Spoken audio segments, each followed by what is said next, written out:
just here to give my opinion and carry in. Oh, it's Chris Avalon Unfiltered, bitch.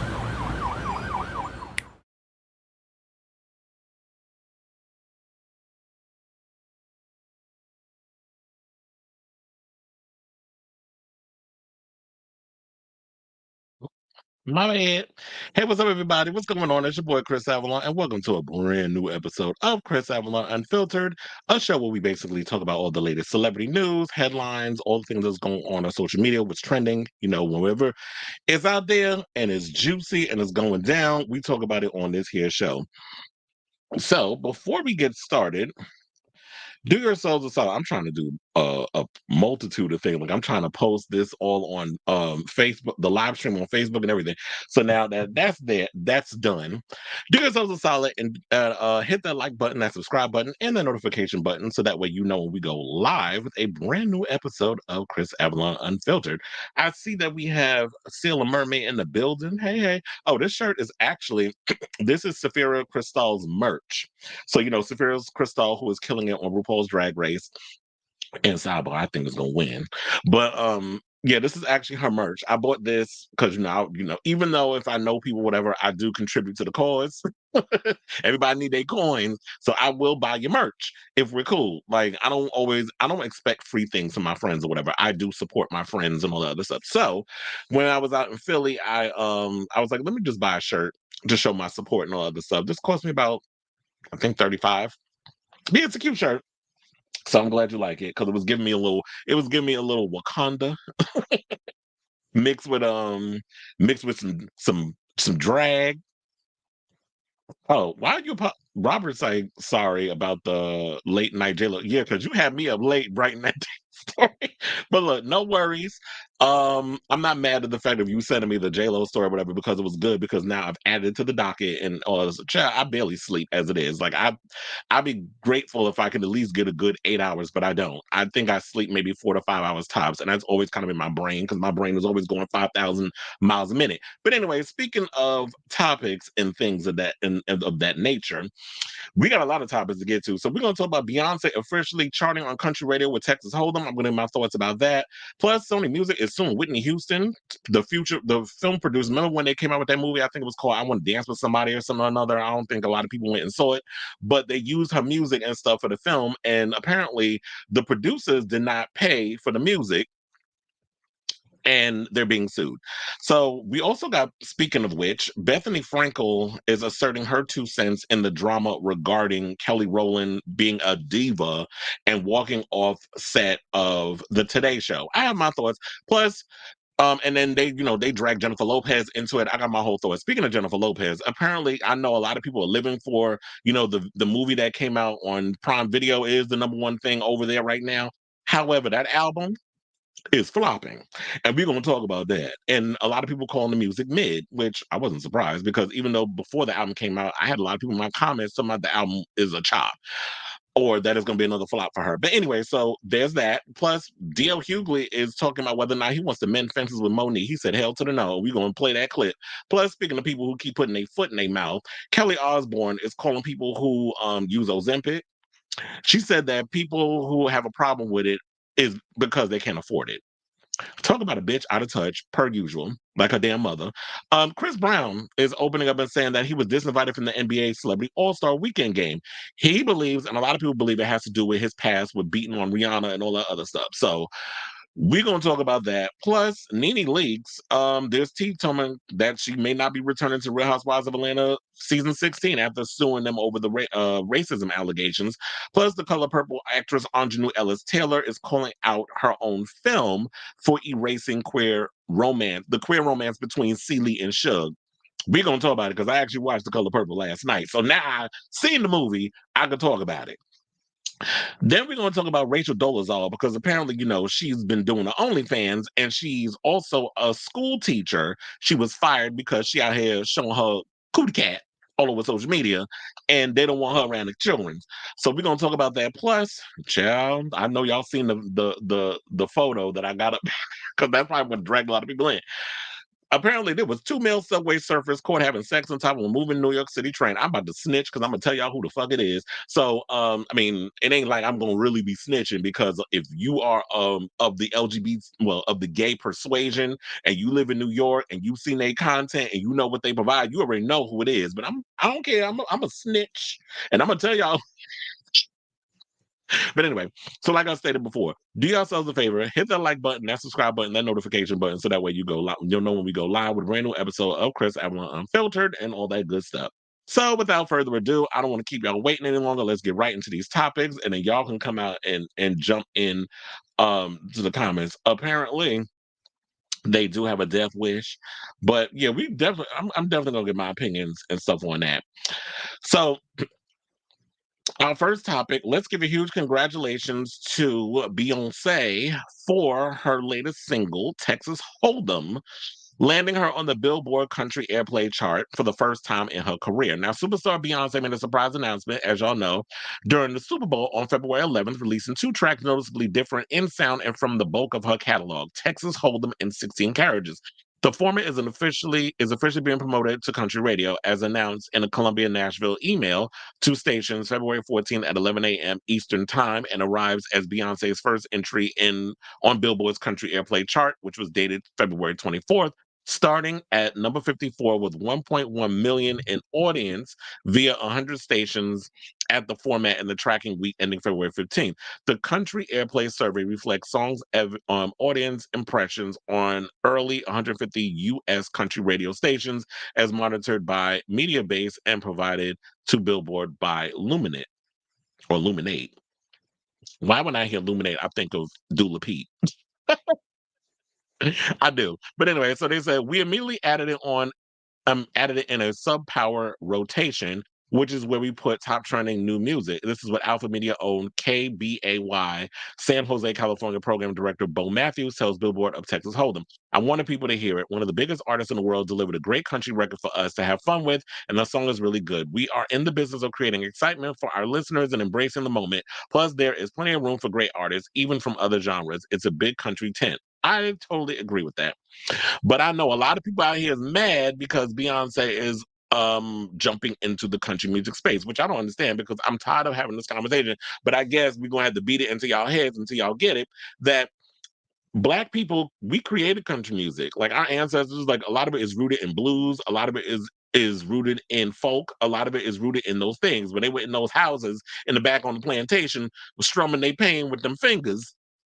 What do you think they were playing? They were doing country music. They were doing blues. They were doing all those sounds.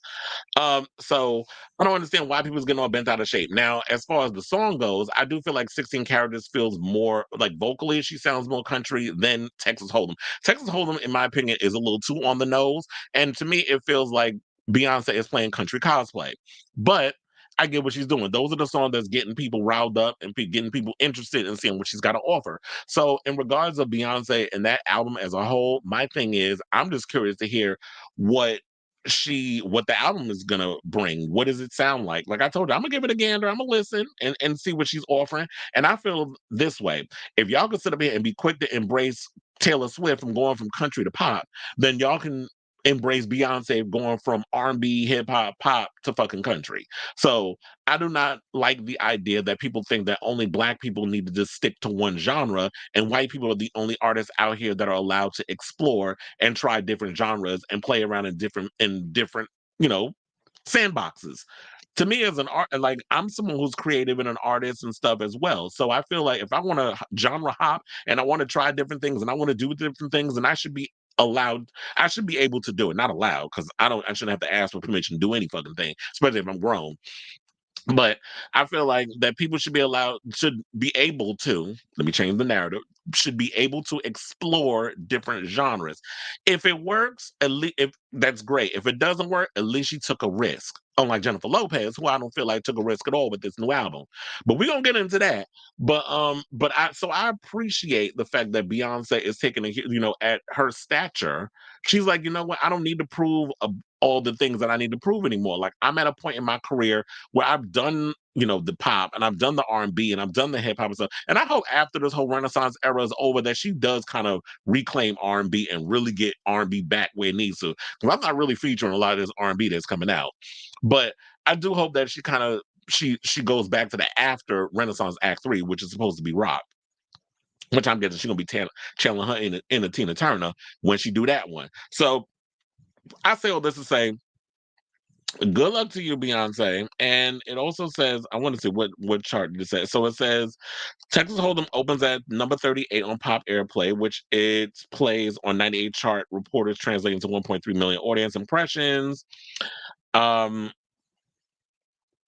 so it's doing relatively well. And good for her. But I feel like you know what? And even if I don't like the album, I'm gonna support it because I just want to piss off the damn maggots and all the racists who are really the racists. I'm not even gonna call it low key because a lot of y'all be saying some shit without really saying it, but I can read between lines. But I detect the racism, that underlying racism that's going on between this because y'all don't like the fact that she's doing it. So I'm looking forward to hearing what she's gonna bring to the country. I also am really looking forward to K Michelle. Now I'm not really a big K Michelle fan, but she's been talking so much about doing this country music thing that I'm curious to see what she's gonna bring to that. So good luck to you, Beyonce, and good luck to you, K Michelle. So hopefully that album gonna come out soon because I know you've been talking about that for the longest. All right, so I see that we have comment.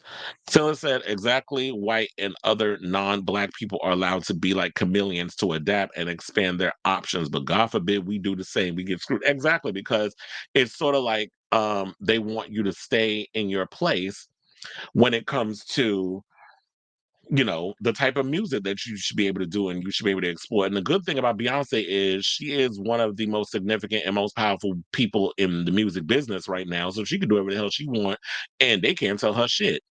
And Columbia makes a shit ton of money off of her. So what they gonna say? They ain't gonna tell her she can't make the album she wanna make because Beyonce makes them a lot of money. And I'm wondering also, because with this country album that's coming out, I'm like, do y'all really think that this is her way of just being like, finally, I'm gonna get the album of the year, and she may finally get it. But I also wonder, sidebar, if Jay-Z didn't say that damn speech that he said at the Grammys before Beyonce even revealed that she was gonna release that album, or the country album.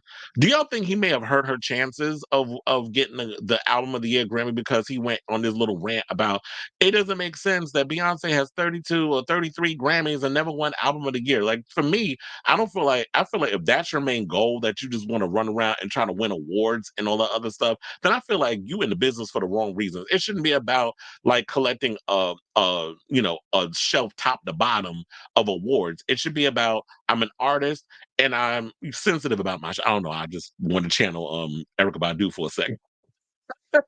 I'm an artist, and I want to express myself, artistically. That's the most important thing. If I don't win a Grammy, fuck y'all. I don't. Y'all don't move me. Me not winning a Grammy doesn't move mountains for me. No way. The fact of the matter is, I get to if I have the opportunity to be creative and to be an artist and all this stuff. That's the most important thing. If y'all don't want to give me an award, okay, whatever. And I'm not kissing your ass to get one. So, oh wait. So Robert said Dukes has a racist rebel flag. But there's a lot of them Confederate flags still running down south. Not to mention the hypocrisy is so transparent. One minute they're pissed at the black national anthem and saying we're all the same, all lives matter BS, but when want to show we share the same interest in the same things they do, they want to exclude and gatekeep. Well, they can try to gatekeep all the fuck they want, but it's not going to work and it's not going to happen because as long as Beyonce and the Beehive use their powers to push through to those markets, they can't gatekeep because you've seen how powerful the Beehive was when it came to getting those country songs on the radio, especially when at that one point, what was it in Tennessee, where they were talking about, oh, we don't play Beyonce here. And then all of a sudden the Beehive went and swarmed their ass and they gave it and played the music. So Beyonce has a strong fan base. And if they want to infiltrate spaces and blow up their phones, I'm surprised I'm wondering what age group that is because I'm like, I don't think anybody under 35 maybe I'm being shady, but anybody, I'll say anybody under 30 know what one of those regular phones that you have in the house. The parents had what do they call them? The rotary phones, um, or how to call up an actual radio station and request a song, which we had to do when I was growing up. Like you had to call Video Music Box, you had to call into a lot of, but like even with TRL, we had to request songs and stuff. Hence why the show was called Total Request Live. So there was that. I'm probably gonna be drinking a lot of water in this show because last night before I went to sleep, I had a sore throat. I don't know what the hell was going on. I'm like, I don't tell me I'm getting sick again. Like I literally was getting over being sick after the Madonna concert, which took me about a good 2 weeks to get over everything. And then, and especially when I was having shortness of breath. So I think I actually, even though I took a COVID test, the antigen, I really do believe that I had gotten COVID when I was there. But and then last night I started developing a sore throat. I'm like, what the fuck is going on with me? It's just like this winter, child. Can we just throw this winter away? I can't wait till the spring come, which is in March, right? So yeah, I'm looking forward. But anyway, I see we got a lot of comments, and then I want to get to the other topics. Madonna said this about Kanye and awards in 2015. Don't go seeking justice every single time, is what she said. That's why I had to laugh and roll my eyes when white folks and they BIPOC pick me cheerleaders, not BIPOC pick me cheerleaders, said we are all the same, but no, we're not. I mean, we all bleed the same. Yeah, when we cut each other, we bleed blood and the blood is red, but it comes out red. I don't think it's red when on the inside, but when you cut, we do bleed red. However, you can't sit up and say we all the same because white people do not deal with the same discrepancies in America and in other parts of the world that brown and black people deal with on a daily basis. So they could miss me with that. As for chill, fuck him, John Schneider, because I remember him about saying something about Beyonce and comparing her to like peeing up against a tree. I'm like, this the same cracker that worked or saltine that was up Tyler Perry ass with a job doing the have and the have not. So it took a full on butch queen to give you a job, a black one, over at Tyler Perry's studio. But now all of a sudden you want to throw shade at Beyonce when you was taking that black money because nobody else was hiring your ass. So okay. Oh, you called to get the Spice Girls play? See, I was like, back in the day, that's what we had to do. I can't believe I had a crush on. Well, look, John Schneider was a good-looking man, but I feel like Kanye. I feel like he is similar to Kanye when it comes to Kanye and his mother. When Donda died, Kanye's spirit jumped in that damn coffin with her. When John Schneider wife died, I think she had the big C. He probably jumped up in there with her, and his mental health went right along with in that coffin, or he probably cremated her. I don't know. But once she died, he lost his marbles too. So, I just think that people just tend to lose their mental states when someone near and dear and close to them leave the earth. So I pay that fool no damn mind, and I wonder if the Beehive swarmed him over what he said. But anyway, let's get to the next topic and talk about this lawsuit that they got going up against what Sony got going up against the producers of the Whitney Houston biopic. So anyway, Sony Music Entertainment is suing the producers of the 2022 biopic Whitney Houston I Want to Dance with Somebody, accusing them of failing to pay for the more than 20 Whitney tracks that appeared in the movie. Now, shout out to Rolling Stone for the story. It says, in the suit filed on Thursday, Sony Music claimed that the biopic's producers, Anthem Films, Nibo Productions, and Black Label Media entered a licensing agreement with the record company on December 5th, 2022, and that payments for the use of the catalog were expected by July of 2023. Sony redacted the specific cause of the license in the suit. Now, those payments never came, the company said, and Sony sent the producers multiple notices of failure to make the payments in August and October of 2023. Per the suit, after receiving the initial letter, Anthem told Sony they could pay for the music once they received the tax credit from the state of Massachusetts, where Anthem is headquartered. So, based on this week's suit, that evidently didn't happen. Now, they say, and they quote, as a result of the Anthem's failures, defendants used of the SME recordings in the film has been unauthorized. The defendants have had no legal right to use the SME recordings, Sony said in the complaint. Despite being given notice of their infringing conduct, defendants have continued to distribute and otherwise exploit the SME recordings in connection with the film without authorization. Now, rep for Sony declined to comment beyond the suit. Attempts to reach the defending production companies were unsuccessful. In the listed causes of action in the suit, Anthem and Naibo were accused of direct copyright infringement, while Black Label Media was accused of vicarious copyright infringement. Now, reviews of the biopic, which starred Naomi Aki as Houston and Stanley Tucci as Clive Davis, were mixed, and the film went on to gross about 60 million worldwide. Well, chat, I'm not surprised because, like I told y'all, biopics, I don't necessarily particularly care for them. Even though I heard that the Bob Marley biopic that just came out this weekend did really well at the box office. I think it grossed like 40 million or something on it. So obviously it beat Madam Web. I feel like I could take a shit right now and that will beat Madam Web at the goddamn box office. That's how horrible that fucking movie is. But for the most part, I don't particularly care for biopics because I feel like biopics always try to do this lollipops and rainbows version of what really happened in their situation, and we don't really get the blood, the sweat, the tears, the grit, the dirt. Like I want everything. I don't just want like, oh well, I was in the studio and this is how I came up with I shot the sheriff. Like, okay, who cares? I can learn that in a fucking documentary. I don't need to see it played out in a script. But nevertheless, let's get to Whitney Houston. So I didn't really see the Whitney Houston movie because I particularly didn't care about it. Like if y'all wasn't showing her relationship with, well, I don't know if they did. If y'all they did do this, let me know in the comments. If they showed her relationship with Robin, and that whole situation, let me know. Because I remember my high school teacher told me that she used to, when she was an actress, she also moonlighted as a paparazzo. And she used to take pictures of Mike Tyson and run backwards, taking pictures of Whitney and Bobby back in the day and Robin and all of them hanging out together. So, I know people. So do I have lived. Like I know I've heard some crazy stories.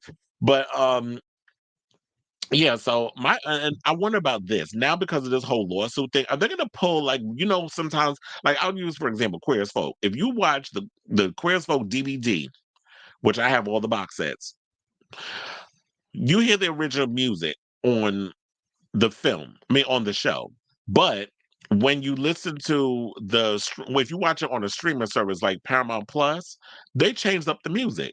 So I wonder if that's what's going to happen with the Whitney biopic. Are y'all going to find songs of some girl, some karaoke singer who is going to is going to be singing Whitney Houston songs, and y'all going to replace that with the actual Whitney Houston tracks? So I don't know how this is going to work out. Maybe they'll just probably end up having to pay the money that they were supposed to pay, or maybe the reason why they can't pay it is because the movie didn't recoup what it needs to recoup at the box office. Like the movie was, I mean, if it only grossed 60 million, I mean, I'm assuming and they said worldwide, I'm assuming that the movie just flopped at the box office because I don't know many people that saw the biopic. So, and what about that? But good luck to y'all. And hopefully y'all work it out with this lawsuit. Not COVID, the sequel. Or Chacovid, because that's what you call it, Madonna. Yeah, because a lot of people from what I heard and Robert was telling me this. He said that a lot of people that went to the show that I went to in New York ended up picking up COVID. Like Matthew Redman, who is close with Madonna. I think he and I are actual friends on Facebook. I forgot. Um, he wound up with COVID. I think I got it from out there too. So, child, yes, the Nippy Bob began. Oh, it did. Okay, okay. Well, apparently one of the romances that wasn't worked out was between Celie and Suge, because Aunjanue Ellis, and that's one of the topics we got coming up later on in the show. And got a bone to pick with the new Color Purple movie. And like I said earlier in the show, in the opening, I actually got to watch The Color Purple last night. So I'm gonna give my overall thoughts. So stay tuned. Okay, so let's move on to the next topic. Cheryl, let's talk about Bethany. So I'm sure y'all probably heard all the tea right now. Okay, I mean by now, but if you haven't, I'm gonna catch you up real quick. So apparently Kelly Rowland was scheduled to be a guest co-host during the fourth hour of the Today Show.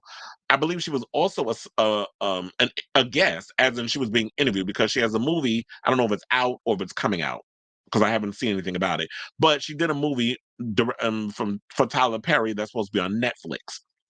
She was there at the Today Show to promote it. Then she was supposed to premiere during the fourth hour as a co-host to fill in for Jenna Bush. I think that's the Bush that's on there. Yeah, Hoda and Jenna. So she was supposed to fill in for her. Jennifer Lopez was also there. I believe Jennifer Lopez was there for 2 segments as well, and she was also booked for the fourth hour, which she was supposed to get interviewed. So there was a whole situation that happened that apparently Kelly and her team did not like the fact of the dressing room and how it wasn't up to their standards. So they declined to stay for the show and they left.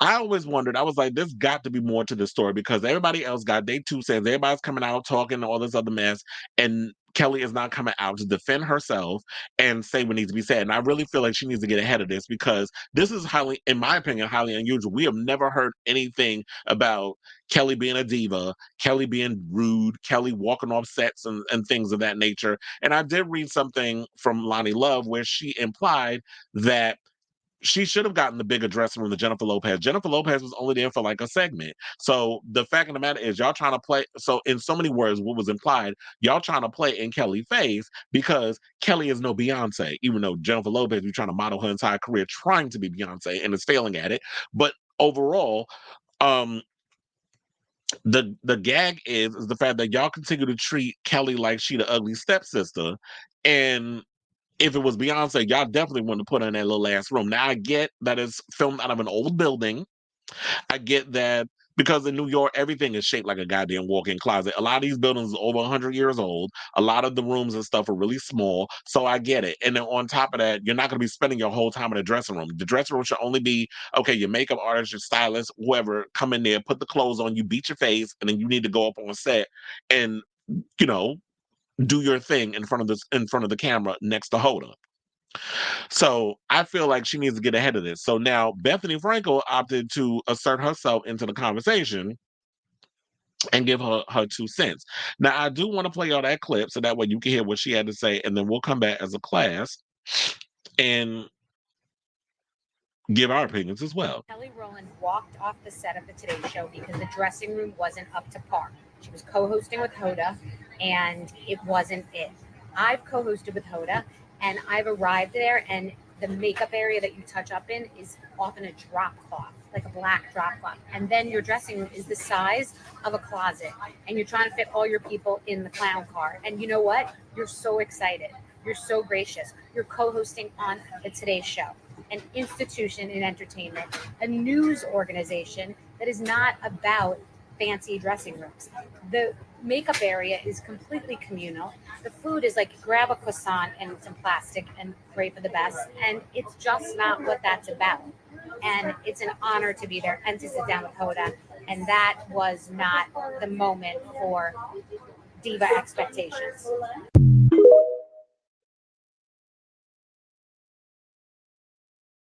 All right. So that's what she said. So she felt like it was a diva expectation, that sort of thing. Like I said, we don't necessarily know what happened on set and what made her leave. And then they try to make it like, oh, well, we had to call Rita Ora at the last minute and slide her in, and she agreed.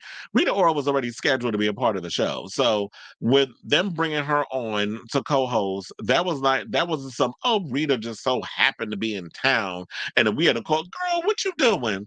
Because Kelly Rowland done left. Can you come in and co-host with us real quick? Mind you, Rita is married to Taika Waititi, so I don't even think they live in New York. So Rita was clearly there because trying to wrap it up like, oh well, Rita came in and saved the day like she was Supergirl. It's like, come on with the bullshit. This is what I hate about this industry is that y'all be acting so damn fake when it comes to a lot of situations.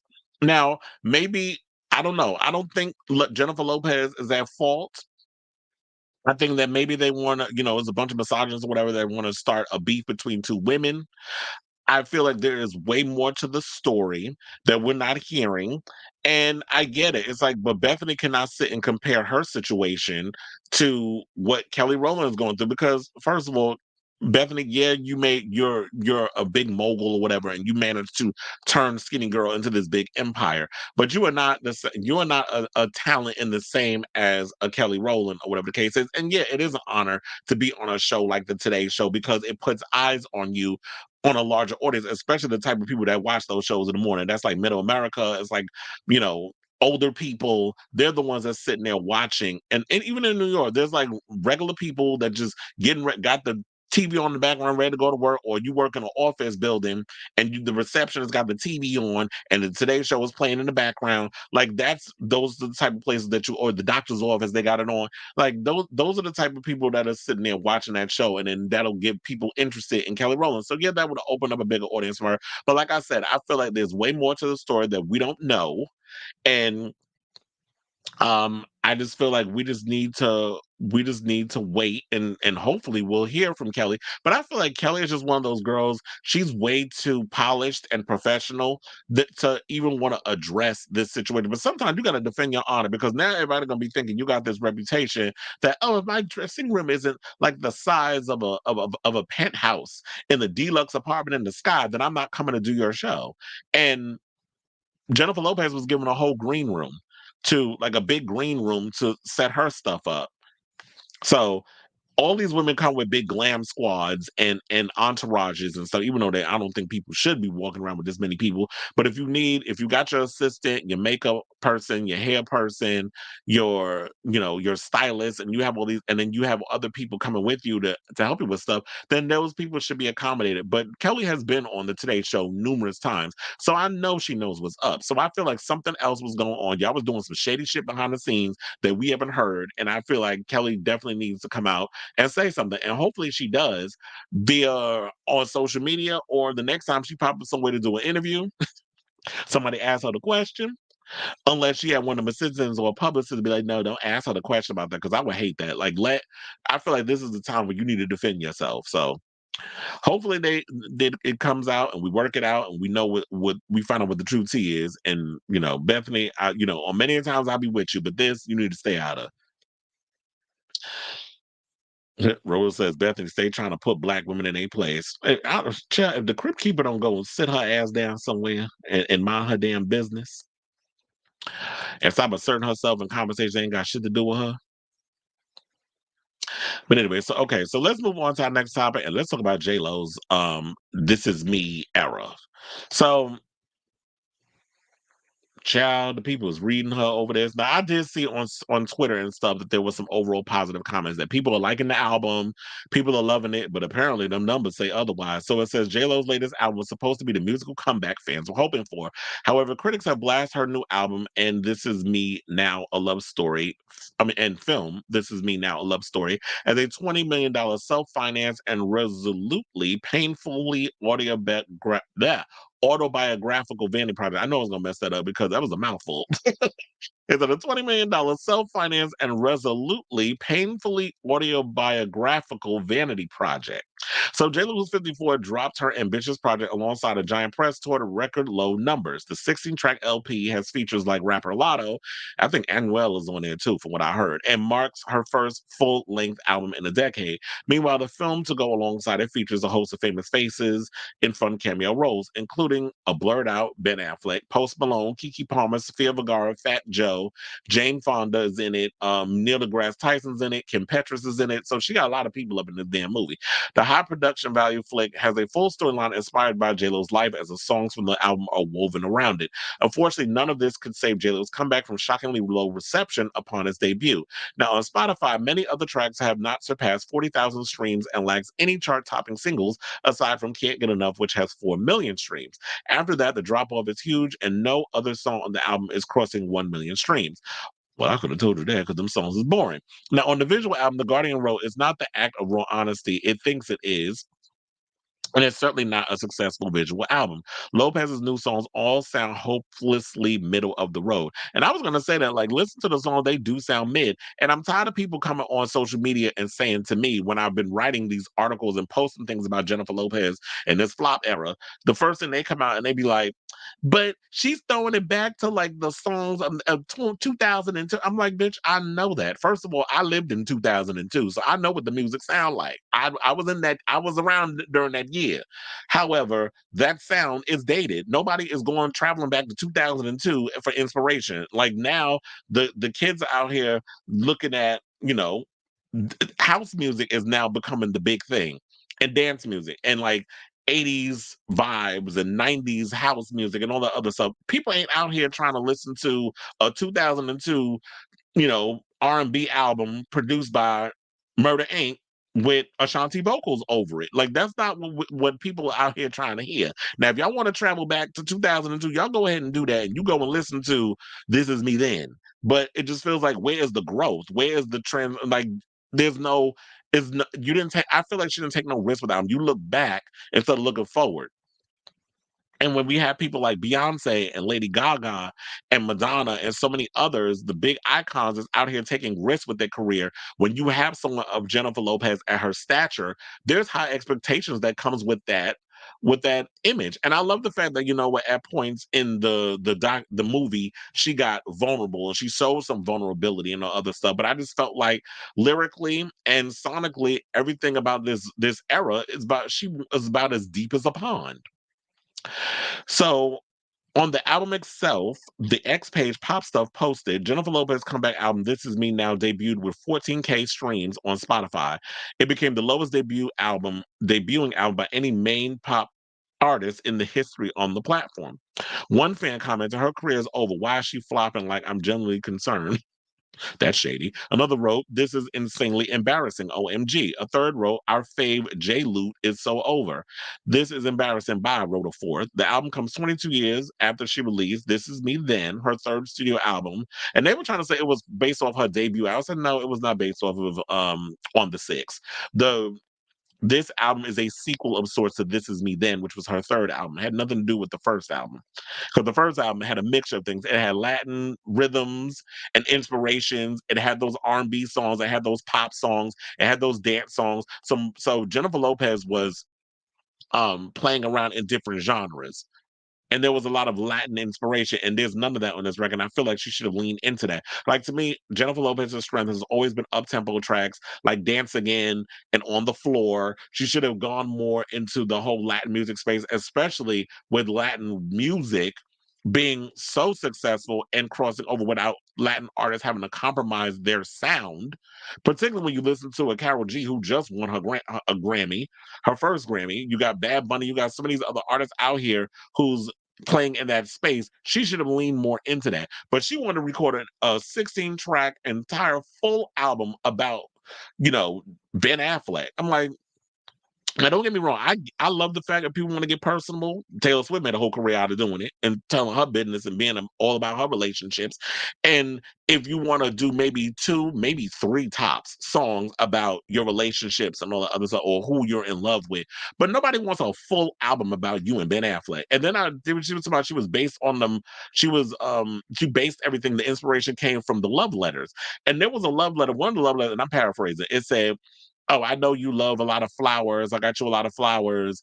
You weren't lying when you said that you love flowers." I'm like, if that's a love letter, child, you need to burn that shit. Because first of all, how are you a Oscar-winning screenwriter and your love letter to her, the example of it? I'm like, that's what he wrote you, and you were so enamored and taken by it. Talk about basic. Especially, like I said, Ben Affleck is an Oscar-winning screenwriter for Good Will Hunting. I think he has more than one Oscar for screenwriting, if I'm not mistaken. But Good Will Hunting was the one he first won it for. And I'm like, for somebody who was a great writer, this is what you write to the girl you trying to get pussy from? Like, sir. Anyway, so what else was it? Oh, so then and let's talk about the Ayo Edbury thing. So people dragging her over that. So I think that's what's also hurting her, because they said that, in the interview with Variety, J.Lo opened up about the incident with Eddie Berry, who Lopez says had a long apology for her. She said she was mortified and very sweet. She came to my dressing room and apologized with tears in her eyes, saying how terrible it was that she had said those things. She felt really badly and loved my performance because we had just done my sound check and she actually got to hear me perform. She ain't said nothing about singing. Lopez recalled of Edbury, who also says, "Sorry, it was so awful of me. Fans felt J-Lo's statement was a little extra, given her star power." One ex-user wrote, "Anyone who gets Ayo Edbury to come to the verge of tears should be locked up, and actually J-Lo should apologize to her for being a bad singer." Ooh, y'all are shady in these comments. Another wrote, "J-Lo could have just said she got and apologized." I mean, I think, first of all, is a miswritation up in there.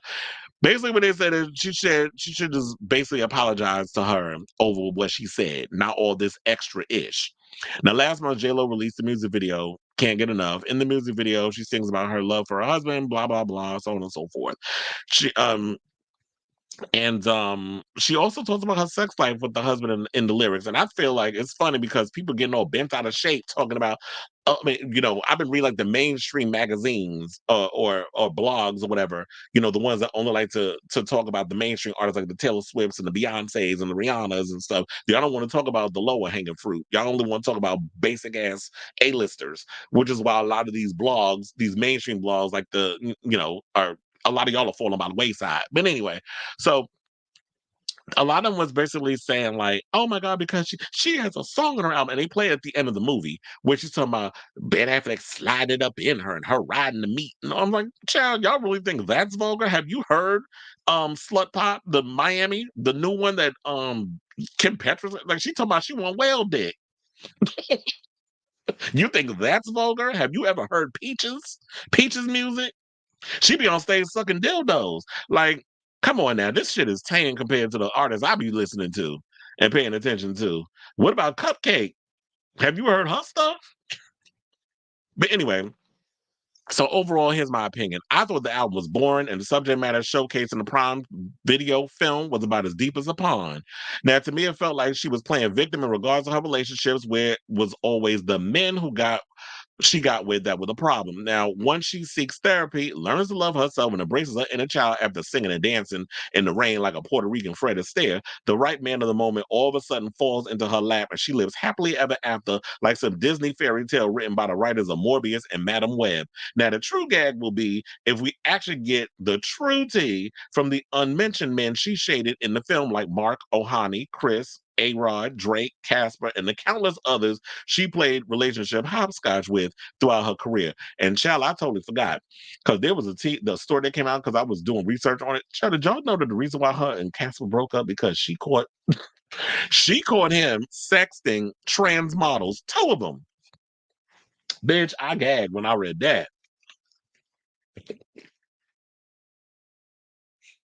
Because let me find out Casper a freak. But what she expect? She got with a backup dancer. And a young one at that, them backup dancers, they've seen and done it all. Now, I'm not equating, not trying to say that Casper's gay, because a lot of people equate men who get interested and want to date or be around trans women or have sex with trans women or sexting, whatever you want to call it, any of the levels. Y'all equate that with being gay or whatever, and it's not necessarily true that you have to be gay in order to be with a trans woman. But I do get how you doing vibes from him. Like, I don't think it's just that trans woman that he messed with. I do think that Casper gives me queer spectrum tease, meaning that it ain't just trans women he get with. I wouldn't be surprised if he let some dude eat his butt, one of them backup dancers. Like, I wouldn't be surprised if he laid along and spread it wide with a couple of men's. I wouldn't be. But anyway, so that was my overall thoughts on that, on the J-Lo flop era, her album and stuff. Did y'all hear the album? Did y'all watch the video? It was cute or whatever. First of all, it took me out a lot of this because my critical eye, and this is from me going to film school and the training, all that stuff pops in. So I tend to see things that a lot of people don't see because when I went to film school, it was like, you have to have that critical eye and look at certain things that other people don't see. That green screen in a lot of those sequences took me out a lot of situations. And I could tell that it was green screen. And it's funny because after the This Is Me, where there's like a clip of the trailer for her documentary, The Greatest Story Never Told, I think is what it's called. And they literally show her in this big room that's just green. And I was like, I knew it. Because there was a lot of scenarios that she's in, and it's like the whole room is just green, and they added all that stuff in post. So I took issue with a lot of some of the effects and stuff in there. Like it just took me out of a lot of the scenarios. And I'm curious as to who that one she was in a relationship with that allegedly when she was in the glass house and then she screams and it bursts and it breaks and everything. When that cute ass dancer that she was with, by the way, that was smacking her around and they was connecting and he wouldn't let her go and she took a piece of glass and cut the rope that they were attached to. I actually like the choreography for that. But I'm like, let me find out J-Lo was getting beat on. Who's she talking about? Willis. Which one was she in an abusive relationship? And I didn't feel like I got that. It was like, okay, so what made you come to this revelation that it was just like I had to learn to love myself? Was it the fact that you didn't get enough love growing up from Lupe and David Lopez, as in her parents? Was it the fact that you know, why was she choosing the wrong or getting in relationships with toxic men like Diddy and A-Rod, who was a notorious cheater? We heard them stories. And so many of the other men that she was with until she got with Ben. And to me, exploiting your relationship, I don't feel like it's going to last long. I hope their relationship lasts, but don't be out here exploiting too much of your relationship and putting it for people to dissect and consume and to judge. Because the minute you do that, I feel like you put your relationship at risk. So, um, I just didn't feel like I got the true essence of, okay, so what was the root of the issue? I don't care how many scenes you did with Fat Joe as your therapist. I just want to know, what was the real root? Is it because of your inner child? There was something going on until you hug your inner child and until you learned, oh, I had to love myself. Like, I feel like I was like RuPaul was about to come out and say, if you can't love yourself, how man, you're going to love somebody else. Like, I was waiting for that during that scene. So if y'all seen it, let me know what y'all thought or your thoughts are in the comments. Because I can go on forever about this and I got other topics to get to, but I'm tired of talking about her. So let's see, because I know we have quite a few comments. Did I read this one? Oh, I don't think so. Kelly has a big name for herself just as much as J-Lo, but we know the tea is as of why they gave her a smaller room. Yeah, I agree with the microaggressions. And I'm sick and tired of the fact that every time Black people complain about shit or they won't tolerate or put up with certain things that is expected of Black people, just be quiet. Just accept it. Just do it. Just be grateful you're in the room. Just be like, no, I'm tired of being grateful that I'm in a goddamn room. Like, I can understand if it's like my first, like maybe it's the first 5 years of my career that I'm just starting out. I'm willing to not break my back, but I'm willing to earn my bones and all other stuff and do what I got. I'll accept a little dressing room if I'm just starting out in the career to do a co-hosting moment. But you're not gonna have me damn near 3 decades in the game with a little ass walk-in closet. We're not doing that. Like, you're not gonna treat me like shit when quiet as is kept. And if I'm not mistaken, didn't Destiny's Child come out before Jennifer Lopez? So you're not going to treat me like the ugly stepsister and give J-Lo the big green room, because then she'll get an attitude if she don't get the best treatment. It's like, first of all, bitch, then you just won't do the interview here then, because you're not going to dictate what you can and cannot do on my show or in this show. We're not accommodating and rolling out the red carpet for you, but then you're going to throw shade at Kelly Rowland. We're not going to do that. Especially if you having her come on as the co-host. But I guess they thought she was just going to sit by and accept whatever it was that they were just going to give or throw at her. And she was just going to be like, okay, I'll do it. You had Kelly all the way fucked up. So the issue with J-Lo may be hardworking, but she is absolutely. And that's what that was another thing that I noticed people write in my comments saying, oh, but y'all not gonna sit here and deny that she's not hardworking. Nobody ever discounted how hard Jennifer Lopez works. I do agree. She is one of the most hardworking artists out there. She works her ass off when it comes to the movies. She gives 110% to everything she does, even down to the music. Like, she's 54. She's still up here dancing circles around a lot of her backup dancers and stuff who are like in their 20s. So nobody's denying her work ethic. But the true situation for me is, like, the stuff she does is not innovative. It's like you stick to, like, what Sailor Mermaid is saying. She sticks to what's comfortable and works for her. And that is okay. But if you're going to stick to the rivers and the lakes that you used to and not branch out and try to do something different that we know will elevate you as an artist, don't be surprised if people just give your album one spin and like, it was cute or whatever, but it's not something that I'm going to have on repeat, a week from now or a year from now or 5 years from now or 22 years from now or whatever. Are people still bumping This Is Me Then? Were they still streaming that album? Like, I would love to do a deep dive into because here's the thing with Robert, what he does is that he always sends me things about Madonna and her streams, where he basically posts like, okay, so now, because and this is the point where after this tour, Madonna, you definitely need to drop a new album, because her albums are doing fairly well, especially with Popular that just dropped. a lot of her albums are getting a lot of spins and a lot of streams and stuff on, online. And I kind of am curious as to how her music is doing and stuff over there. And now I know she's about to go on tour. I know, and I'm sure that the tour is going to do fairly well, because one of the things about Jennifer Lopez, she will give you a show. But if she pulls a Madonna, in the case of this, that you're gonna, because Madonna has this thing where she doesn't like doing greatest hits except the current Celebration tour, but she did remix it to make it in a link with there being a story and a theme, because that's what she does. If you decide to make This Is Me Now tour, majority of the songs that are gonna dominate your set list is gonna be off this new album, girl. Your tour will flop. A lot of these people are not gonna sit up here and be trying to sing and jam to these mid-ass tracks that you have off this new album on your tour. You need to give everybody Get Right.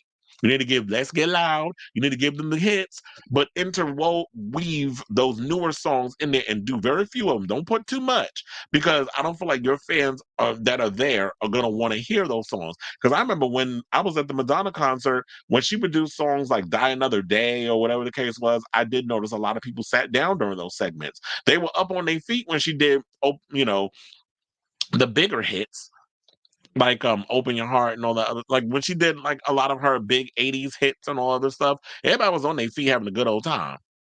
But when she started doing the lesser tracks, I didn't notice people were sitting. And if these songs are not resonating, girl, you need to read the room.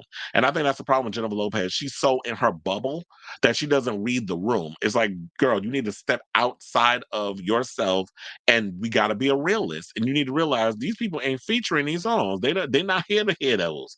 They want to see you do If You Have My Love. They want to hear you do Let's Get Loud. They want to hear you do all those songs, the hit songs.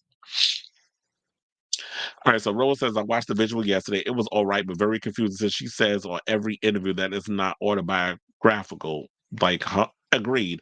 And then it's funny how the rumor actually turned out to be true, because they were saying like she's big into astrology, and it was throughout the damn movie. Like, she has a segment where it's like a bunch of the signs, like Gemini, Virgo, Leo, Pisces, all of them are looking through this little bowl at Jennifer Lopez's life, and they talk about, oh, she running out of signs today, and they played them in all that. And child, I did cackle, because that's the best thing about that movie was Keke Palmer's Maya Angelou impression. Even if the script is shit, which J-Lo co-wrote, by the way, um, Keke will ham up a scene. That's what I love about her. I love about her. And that she will ham up a scene. And I did like seeing who was it? I did like seeing Kim Petras in there. I did like seeing Post Malone. I did like seeing Jane Fonda. I like seeing all those people that was up in there, though. So, and look, she got a lot of people employed. She played a lot of dancers. She had a lot of dancers up in there. She brought a lot of big name celebrities, but I guess it wasn't enough to, don't forget Anthony Ramos refused. Oh yeah. So Robert was telling me that there was because I forget what it was. I think it was an interview that she did with Zane Lowe or whatever. And Anthony Ramos, who I don't know if y'all noticed, and I did bring this up in the last episode, is Sunny Hostin from The View's cousin. She found this out when she got her that she did that show Finding Your Roots or whatever the case is, which I said that's a show I want to do. But anyway, so Anthony Ramos, who's supposed to be in the new Twisters movie, and he's doing a bunch of other stuff. He's also a musician and was in the Heights and a bunch of other things. But anyway, so she wanted him in the film, and he turned it down because he has a friendship. He's, I guess, closer in friendship to Mark Anthony. And I'm not even mad at him for turning that down. I'm not mad at him for choosing loyalty over you trying to possibly put him in a movie about your life that's supposed to be autobiographical. And the risk turns out to be that they, you know, that it affects his friendship with Mark. So I would have been like, nah, I'm more loyal to Mark than you. And I'm not screwing up my friendship with him because you want to create whatever narrative you want to create and make yourself look like poor little Jennifer Lopez and all these men did me wrong. It's like, girl, you call, like I always say, when it comes to relationships, however you're feeling at that time, you call those type of people into your life. So it's clear there's something going on with you that you need to work out and you need to deal with that is causing you to call these toxic men and stuff in your life. And I never truly believed that Hunch and Drake was doing it. I feel like that was a publicity stunt. I do wonder who was the real cute Spanish one that she brought home. Wonder who that supposed to be the one that had the fake gun. Who that was that supposed to be Casper? Because Casper don't give me hood or thug. I mean, I think he's from like LA or something or another. So maybe or Compton or whatever. I got an aunt that's from Compton. She told me that when she visited the other day. But anyway, okay, let me get through these comments so we can move on to the D.L. Hughley Monique story. Okay, like she's a performer, but she isn't an artist, and that's the difference of why yeah, and I think that's what it is that she won't accept the fact that, you know what? Look, it's perfectly okay if you're someone who is an artist, like a Bjork or even Beyonce. Beyonce has proven herself to be an artist. Like she comes up with these ideas. She's always inspired. She's creative, whatever. And then you have people who just like have to be told what to do, or or just performance. And it's okay to do that. There's nothing wrong with just being like, you know what? Let me go shopping. In regards of send me a couple of songs.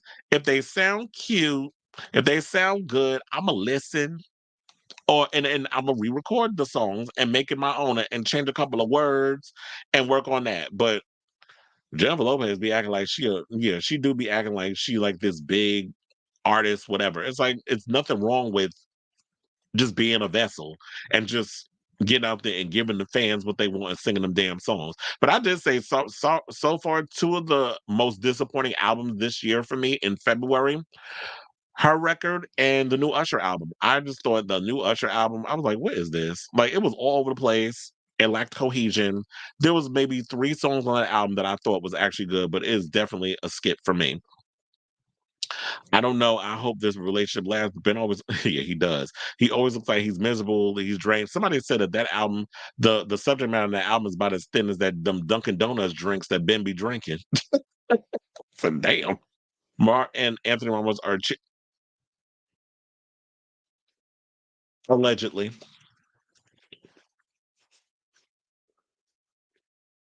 Let me spill my water, but we here because I heard that tea too.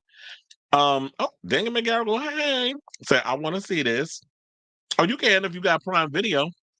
You can watch it, and the good thing about it is like an hour, so it I would say it goes by real fast, but it don't because there was quite a few times that I kept glancing at my watch. I'm like, damn, how many more minutes I got of this?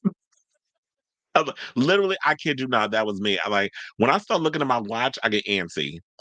That means I'm getting antsy and I'm getting irritated and I'm getting bored. That and I was also on my phone. So if you can't keep my interest, but then again, I was kind of like that when I saw Oppenheimer. And Oppenheimer was 3 hours. First of all, it was too much damn talking.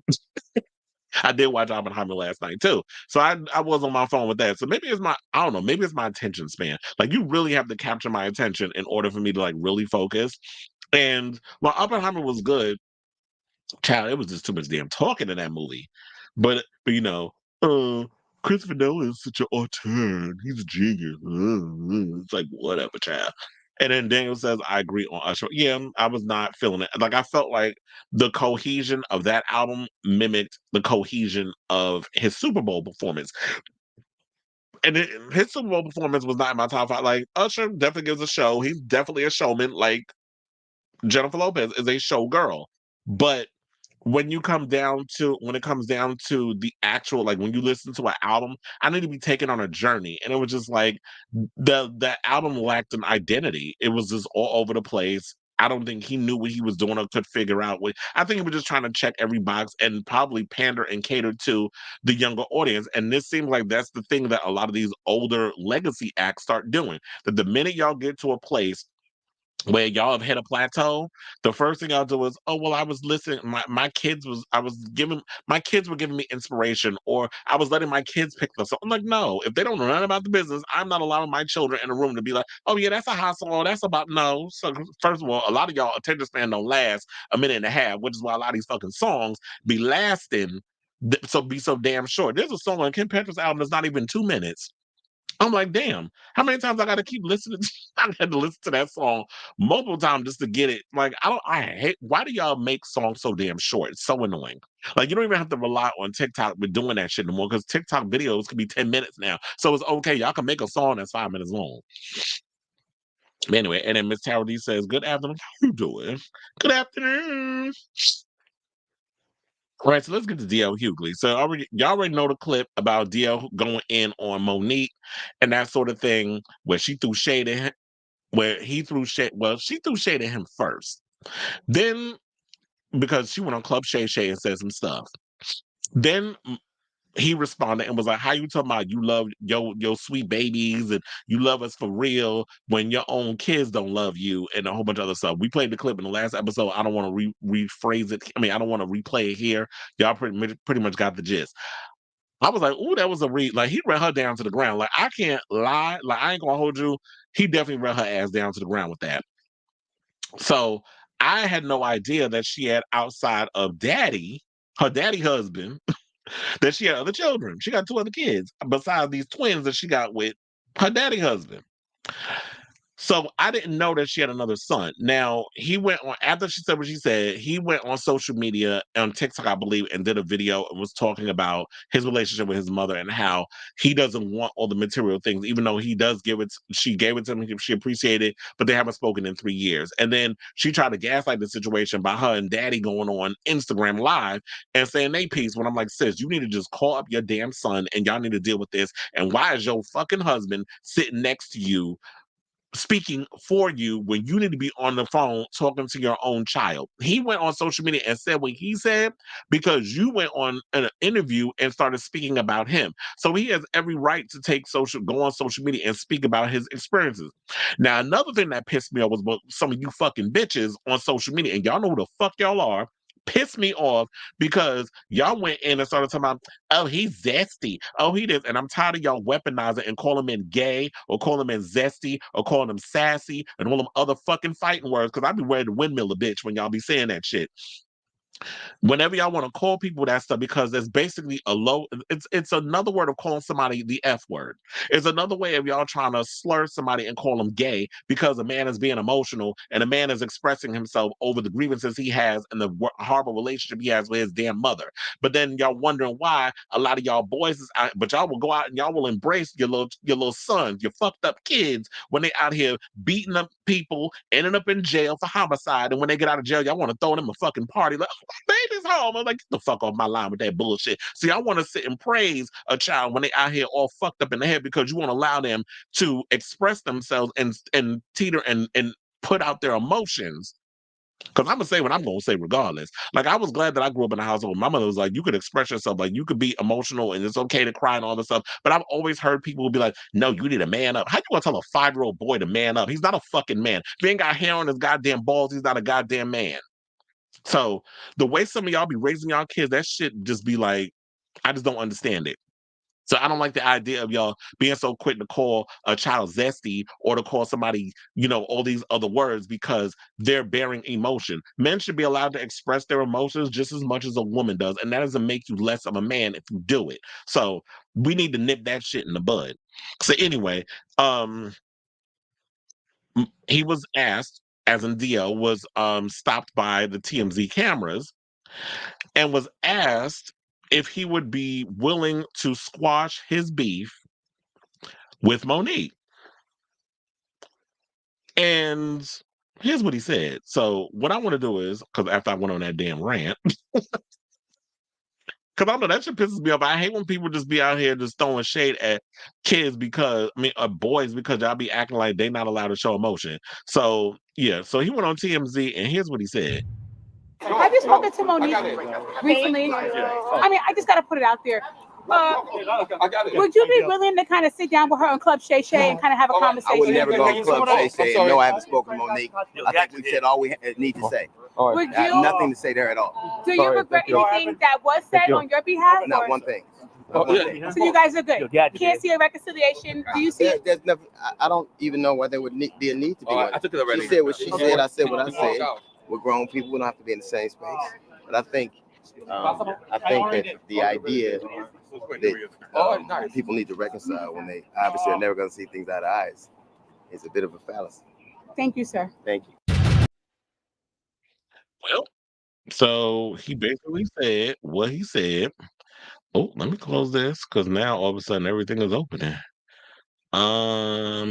Okay, let me refresh it because I was like, I had to close that video real quick. But anyway, so yeah, Dio said what he said, and here's the thing: I'm not mad at him because sometimes when you are grown, it's like sometimes you got to know when to hold them, know when to fold them, and everybody ain't gonna like everybody.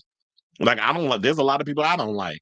And the fact of the matter is, if I'm willing to walk away from a situation, I'm okay with that. It's like, we don't have to be cool. Now, if I see you in passing, hey, how you doing? And keep it moving. Or I might even give you that because, my Virgo be Virgoing. And if I don't like your ass, I'm not even addressing you. Like, I look right through you. Like, you're not even in the room.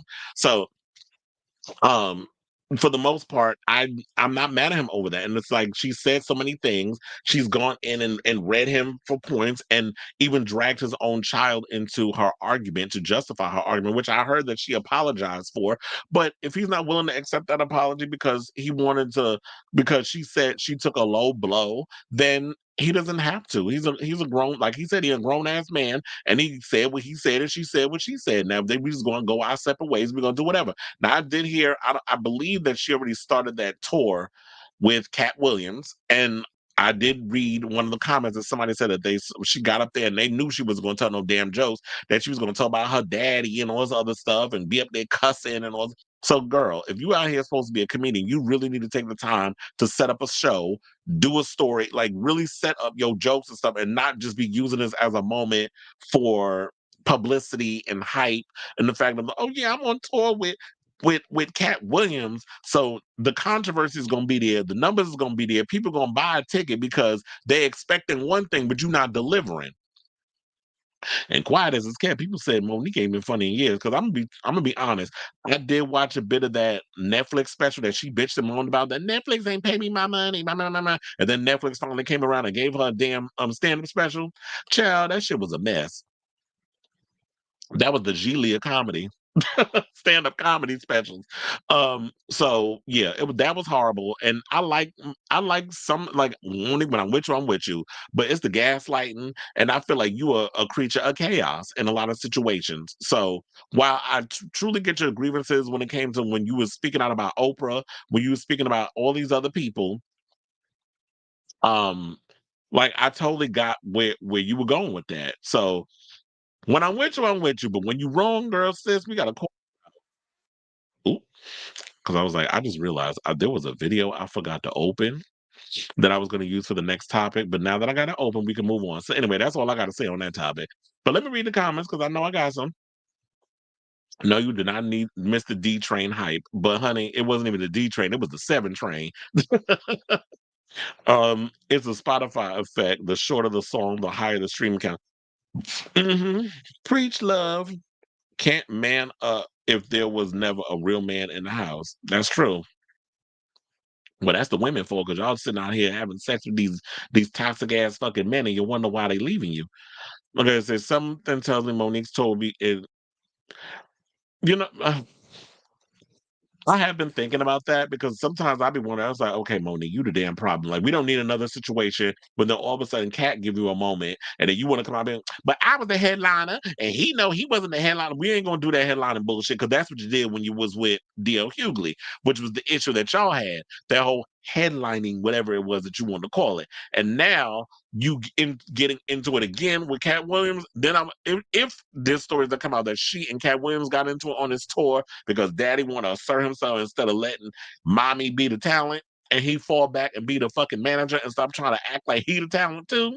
But that's how some of you managers and behind the scenes culture vultures, you behind the scenes vultures be acting. A lot of y'all be wanting to be the talent and couldn't hack it as a talent. So y'all want to jump on the line and assert yourselves in the situation instead of letting the talent do what they're paid to do. So um I need him to fall back, and I need Monique to let what needs to have go in and let have and do what you need to do, and not try to overstep. Kimberly Wright and Happier Man, they are everywhere. I was wondering where he was. I was like, was that outside of Sherry Shepherd's show or was that The View? So I was curious of like where they were when they were coming out of the building.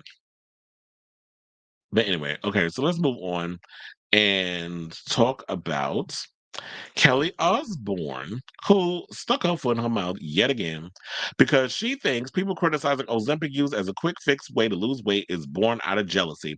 Now, in a recent conversation with E! Online, the 39-year-old, okay, she said she's 39, made it clear that she thinks Ozempic is amazing. She has never admitted to taking the medication She's taking it because if she went as hard as she did in that fucking video, she's taking Ozempic.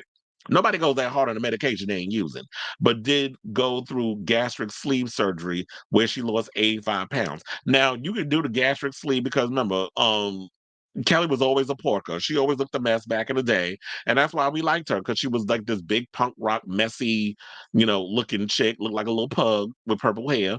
I'm glad she kept the signature do throughout her career with the purple ever since she was on Fashion Police and all that other stuff. And I believe she used the gastric sleeve, but I'm like, look, I believe she did the Ozempic as well. Like Oprah. Oprah was doing diet and exercise, but also she was using Ozempic to keep the weight in check. So anyway, I have a clip of Kelly speaking about people and Ozempic use and sticking her foot in her damn mouth, per usual. So we're gonna play that and then we're gonna come back and talk. I think it's amazing and I think it's great for them. There are a million ways to lose weight. Why not do it through something that isn't as boring as working out? People hate on it because they want to do it. And the people who hate it on the most, the people who are secretly doing it or pissed off that they can't afford it. I think it's amazing. Okay. So she thinks that people are mad because they can't afford it. And I think that is the exact issue that people have. But it's funny because surely this comment came shortly after her mother Sharon revealed her issues with Ozempic during an appearance on Piers Morgan Uncensored. Now, according to the elder Osbourne, she didn't want to lose as much weight as she did and advised to keep this stuff away from younger people. And it's funny, it's like, yeah, you didn't want to lose. You can't control how much weight you lose under Ozempic. It's a drastic way to lose weight. So they also said that people believe that Khloe Kardashian, I believe she's using it, 50 Cent, and so many others have used Ozempic, which is a medication for people with type 2 diabetes. But it has now become this thing that people have been using to lose weight. And Tracy Morgan is one of the people who openly admitted that Ozempic has helped him shed pounds. According to Morgan, using the drug for his diabetes has benefited him in the weight loss department. And he said, that's how this weight got lost. I went and got a prescription and got Ozempic, and I ain't letting it go. I take Ozempic every Thursday. It cuts my appetite in half. Now I only eat half a bag of Doritos. So can you actually just use Ozempic maybe once a week? I don't know how the medication. I don't know anything about the medication because I don't take medication. Um, I don't know what the effects and stuff are. I know some people believe that you could get the big C from um using Ozempic. Like there's a lot of crazy side effects and all that other stuff. And I know it definitely like cuts your appetite. But with Kelly saying what she said, this reminded me of the time when she was on The View and she stuck her foot in her mouth. Excuse me, by saying that we don't have Latinos who's gonna clean the toilets. Remember when she said something to that effect? And we don't have Latinos, he's gonna clean the toilets. The very thing, Kelly is throwing shade at exactly why, average Americans are complaining. It's like, medication is ridiculously expensive in the US, and with celebrities having the money to afford a quick fix alternative to dropping excess weight, while diabetics are struggling to afford to take care of their health, yet again, we have some privileged idiot who's out of touch with the rest of the world. And I had some girl that was in my comment, she was like, well, I don't pay money for Ozempic because I got good insurance. And I think it depends on your insurance as well. If your insurance covers Ozempic and you have the wherewithal to be able to pay for have your insurance cover it, then you're not going to have a problem with that, especially if you have type 2 diabetes. So I feel like Kelly is one of those girls you really need to think before you open your mouth and try to understand all the sides of the situation and not just equate it with, well, all those people criticizing Ozempic are just jealous because exercising is so boring. Well, that's the best way to go about losing weight. It may be a longer road. It may take you a while to get, because, it's a sprint, it's a marathon, not a sprint. Where it's not about the destination, it's about the journey to get to the destination. So a lot of y'all, especially in Hollywood, want that quick fix. We all out here looking like the corpse bride, and then Hollywood, oh my God, you look amazing. Mind you, your cheeks are sunken. You look like you need some damn water because your skin is looking a little gaunt and yellow. But Hollywood thinks that's fabulous. They think you look good. Oh, just throw a little makeup on them and hide the fact that they look half past dead. And that's the most important thing. So, Kelly, I really feel like you really need to start thinking before you open your mouth, because every time you open your mouth, you say something dumb. Maybe she is dumb. Who knows? Okay, so we have comments. Haters will hate. I'm done with nepo babies who haven't contributed anything outside of their nepotism, trying to tell me anything about life. Absolutely. And she's getting on my nerves. Like, the lack of awareness is astounding. Yeah, this is like, read the room. That's what she needs to learn. All right, so let's get to our next topic and talk about Chris Brown. So Chris Brown claims that he was invited and then uninvited to the NBA All-Star Game weekend. Now, the Under the Influence singer shared screenshots via his Instagram stories early Saturday morning of emails he allegedly received from the Basketball League, in which they talked about coordinating his travel and logistics for All-Star Weekend, which kicked off Friday in Indianapolis. In one email from an alleged representative of the NBA, they shared images of what Brown's blue uniform would look like as part of Lil Wayne's team, saying, "Welcome to is that NBA All Star 2024 welcome X Chris Brown." Had the email in there and everything. Welcome to 2024 NBA All Star Weekend. We are thrilled that you will be a part of the weekend. And they said the person they wanted to connect them to, the talent manager, and he had to provide a press approved headshot and bio, I guess, for them to be able to say, okay, Chris is coming, blah, blah, blah, so on and so forth. And it was Keith Fernandez was the person. So they had the picture of the uniform and all that other stuff. And then he also goes on to say, I was asked by the NBA to play in the All-Star game this year, only for them to call later and say they couldn't do it because of their sponsors like Ruffles. That's what he wrote in one of the posts. At this point, I'm sick of people bothering me, and I'm tired of living in the effing past. I posted the email so y'all could see. The NBA still was trying to get me to come and sit courtside, not effing happening. The Grammy winner, who's 34, concluded his message by saying, I only go where I'm appreciated. Now, fans took to Twitter to defend Brown against the NBA and Ruffles, claiming that the companies have shown hypocrisy when choosing to ban certain people. One saying, how many NBA players right now are still actively hired with DV cases? That's true. Or putting hands on their SOs, and we don't know it yet.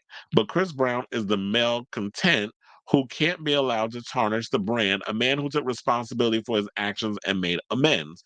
Yeah, okay, tweeted one user. Okay, so let me address that real quick. Well, yeah, I'm sure there are people that are in the NBA who will put their hands on their significant other that we don't know about. That's the point. We don't know about it. So as long as we don't know about the situation, how can the person be punished if we don't know of the abuse, the alleged abuse that the people that you talk about we don't know about is doing the abuse? Also, when you talk about Chris taking responsibility for his actions and made amends, I beg to differ. While there may have been situations that maybe he has made amends, this is not the first time that he's been caught up in DV cases. Remember Carucci? She took out a restraining order against him, and there's been many incidences. So, there's that also we should also take that into account, is what I should say. Another person went on to say Ruffles is the same company that allowed Charles Barkley to be a sponsor. Charles Barkley is the same bozo that made an insensitive domestic violence joke in 1990. Charles Barkley is the same individual that told a woman in 2019, I don't hit women, but if I did, I would hit you. Today, he's still a sponsor for Ruffles. The industry really is a hypocritical cesspool of serial rapists, serial abusers, though that's true, serial child molesters, and much more. But we're drawing the line at Chris Brown. Y'all got coaches and team players who should be facing jail time for their behavior, yet they're making plays and we're chastising Chris. The line is always moving, said a third fan. A fourth user tweeted, Chris Brown is not allowed to work with Nike or the NBA. He's not allowed to perform award shows. He's not allowed to perform at the Super Bowl. People like Ozzy Osbourne and Dr. Dre can be honored and perform at the Super Bowl. Y'all don't care about DV. Y'all care that it was Rihanna. And Rihanna got to perform at the Super Bowl too. But here's the thing. I do agree with that whole situation about Dr. Dre, because I even said the situation with Dr. Dre, I was like, wait a minute. Why is it that Jay-Z is up here accepting his Grammy? That's a Dr. Dre, whatever, and he did that shit to D Barnes that he has yet to atone for or to pay for, because she's accused him of beating the shit out of her in front of witnesses at a party. This is actual fact. And people in the industry know about it because there's been witnesses. So Dr. Dre still get to run around with that gastric bypass and having things named after him and all the other mess, like, miss me with that. So I do agree with the fact that it is hypocritical of what y'all are out here doing in regards of Chris Brown. But one of the things I will agree with, especially something that Tamika Mallory said, and it was on the Shade Room. I should probably, I'm gonna pull that up for y'all to see. But there was something I saw, like Tamika Mallory said something that I agree with. And she said something on this issue: brands have every right to choose who they do or don't want to work with in situations surrounding domestic violence, sexual assault, etc., etc. I have questions for our community, especially our women.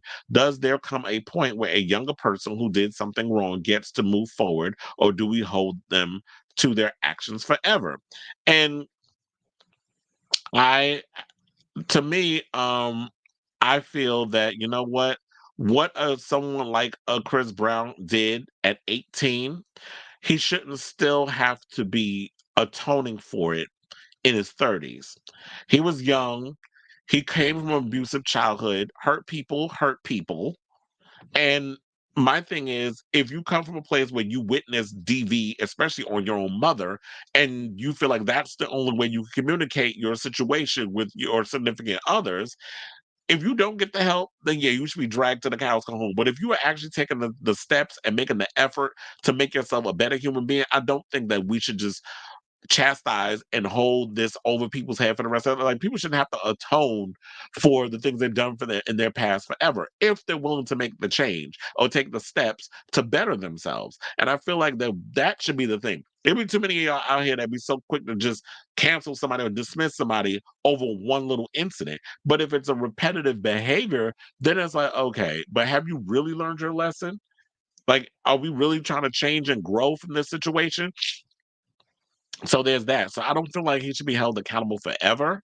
But, you know, this industry likes to pick and choose, as they were saying in the comments, and I do agree with that. Who they want to, benefit, or who they want to forgive, and who they don't want to forgive. And they'll forgive a Dr. Dre because Dr. Dre's a billionaire versus Chris Brown, who's not a billionaire.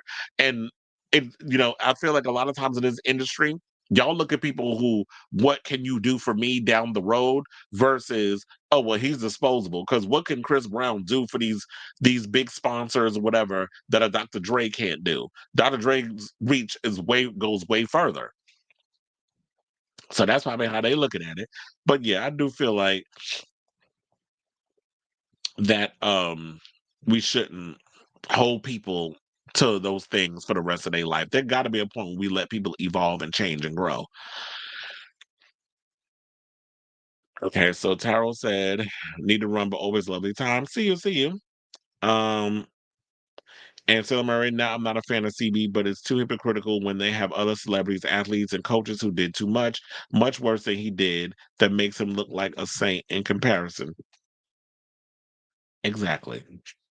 Okay, so let's move on to our next topic and talk about NeNe Leakes. So we already know, we heard the tea that the other day, Portia Williams-Gabadia is returning to the Real Housewives of Atlanta.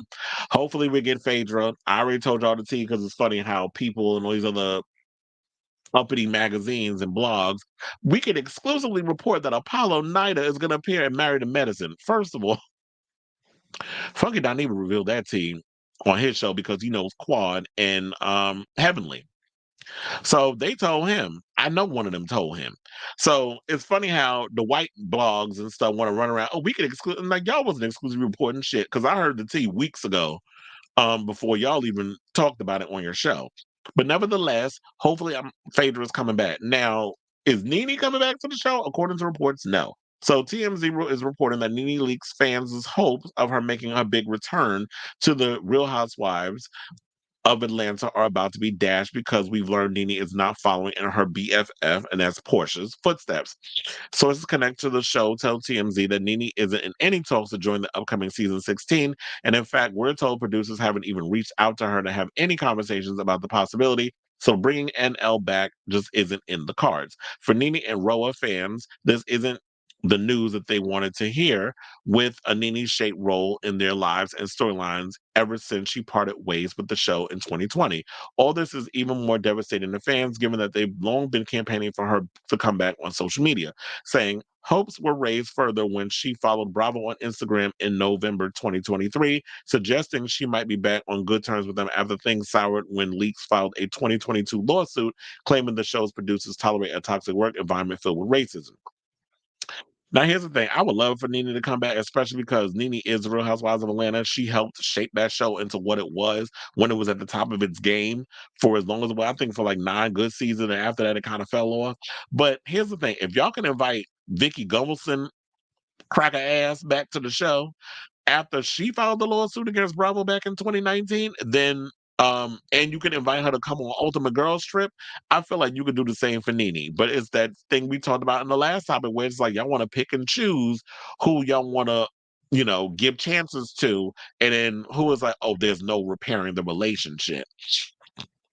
So I would love to see NeNe come back. I really wish that they would patch things up and work things out. But I know, look, she's got a new movie coming out. I don't know if it came out already or if it's coming, but it's a movie she did, Hunting Housewives, with Denise Richards, that is supposed to be on Lifetime, and she's acting in that. So, and didn't we talked about on the last show that she's got like all these lawsuits and stuff that's coming down the pike of like the money she got to pay for the boutique that she had, that they're trying to get her on money, and then I think she owes money in taxes and a whole bunch of other stuff. So NeNe is hurting for some coins right now, and I feel like it would be cool if they brought her back and to see what she's going through and all the other stuff. But unfortunately, Bravo don't want to mess with her, and Bravo don't want to bring her back to the show. I kind of wish they would, but what are you gonna do? I mean, I'm just overall, even though NeNe is not coming back, and I'm sad about that, and it would be great to see her be on the show.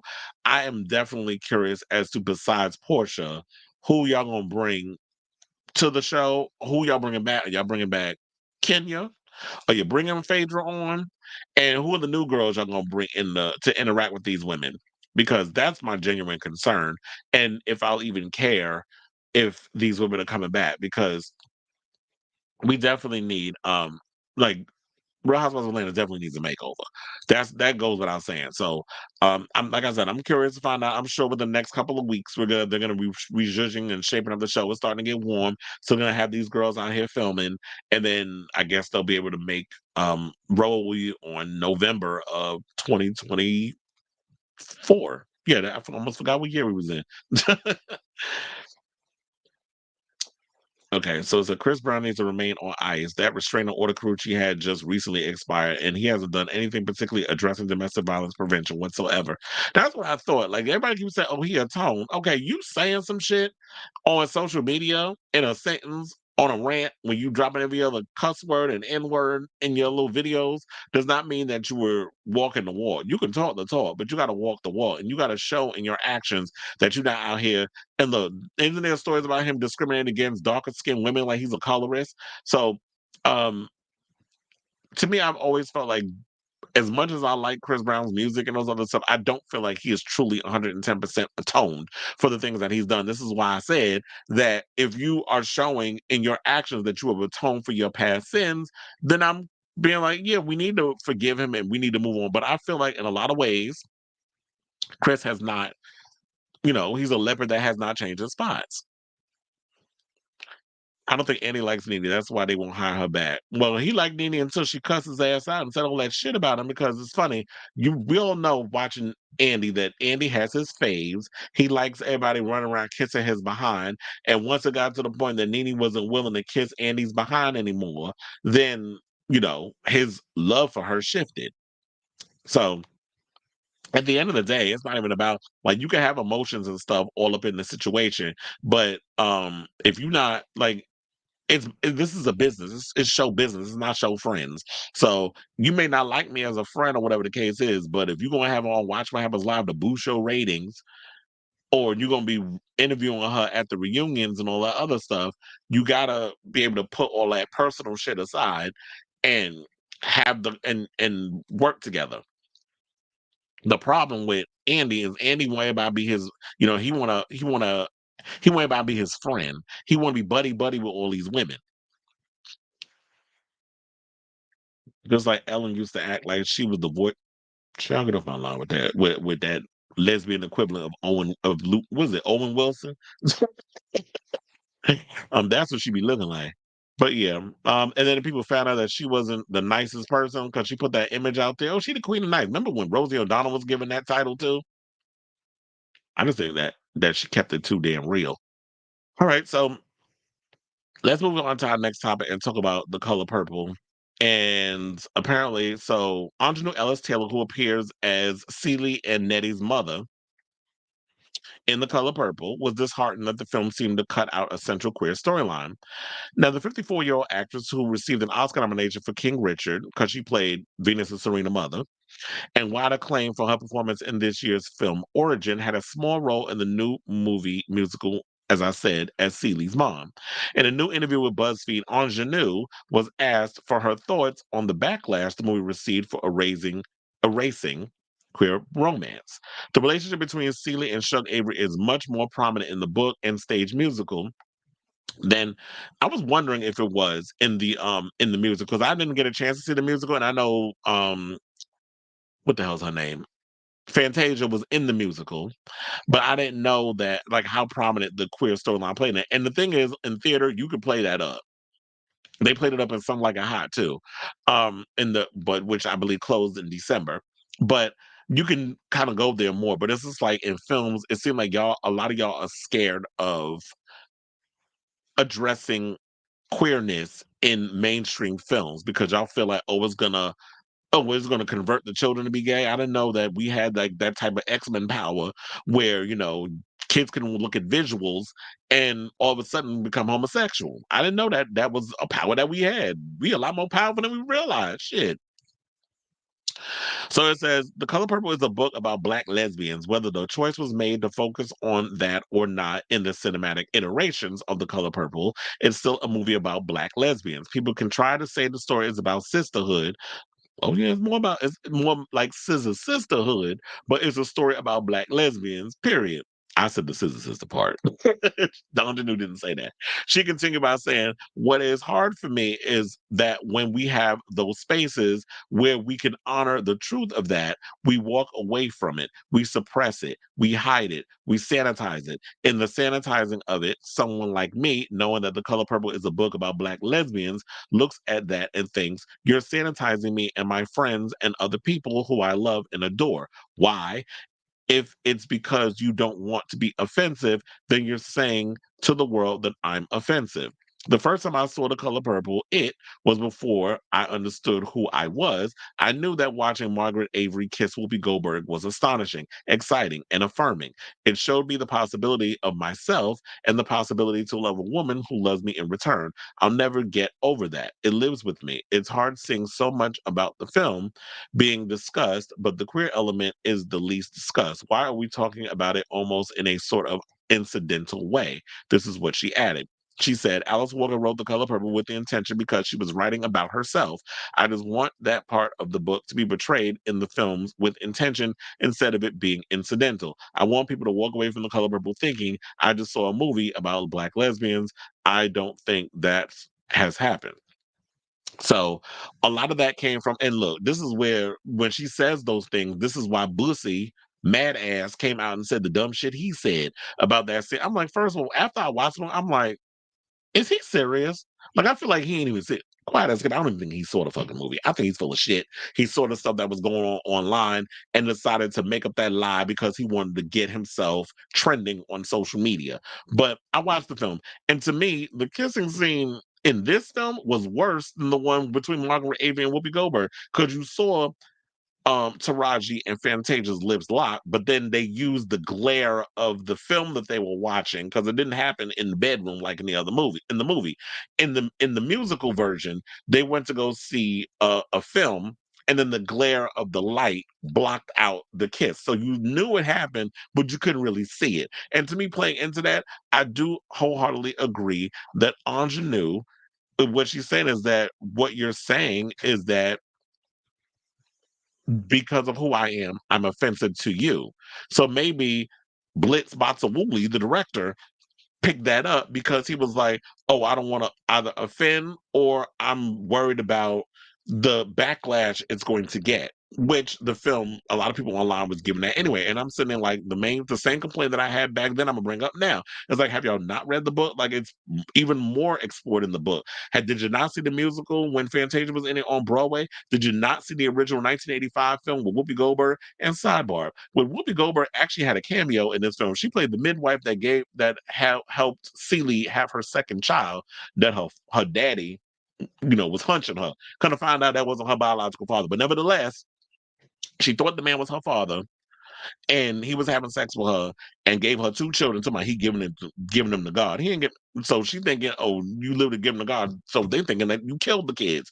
But anyway, so watching the film and stuff, it's just like, so we can explore all these things, abuse and all this other stuff. But when it comes to Celie finally having a moment where Shug even says that you're the only one that actually shows me like some kind of love, and it felt like that was between the both women, them coming together.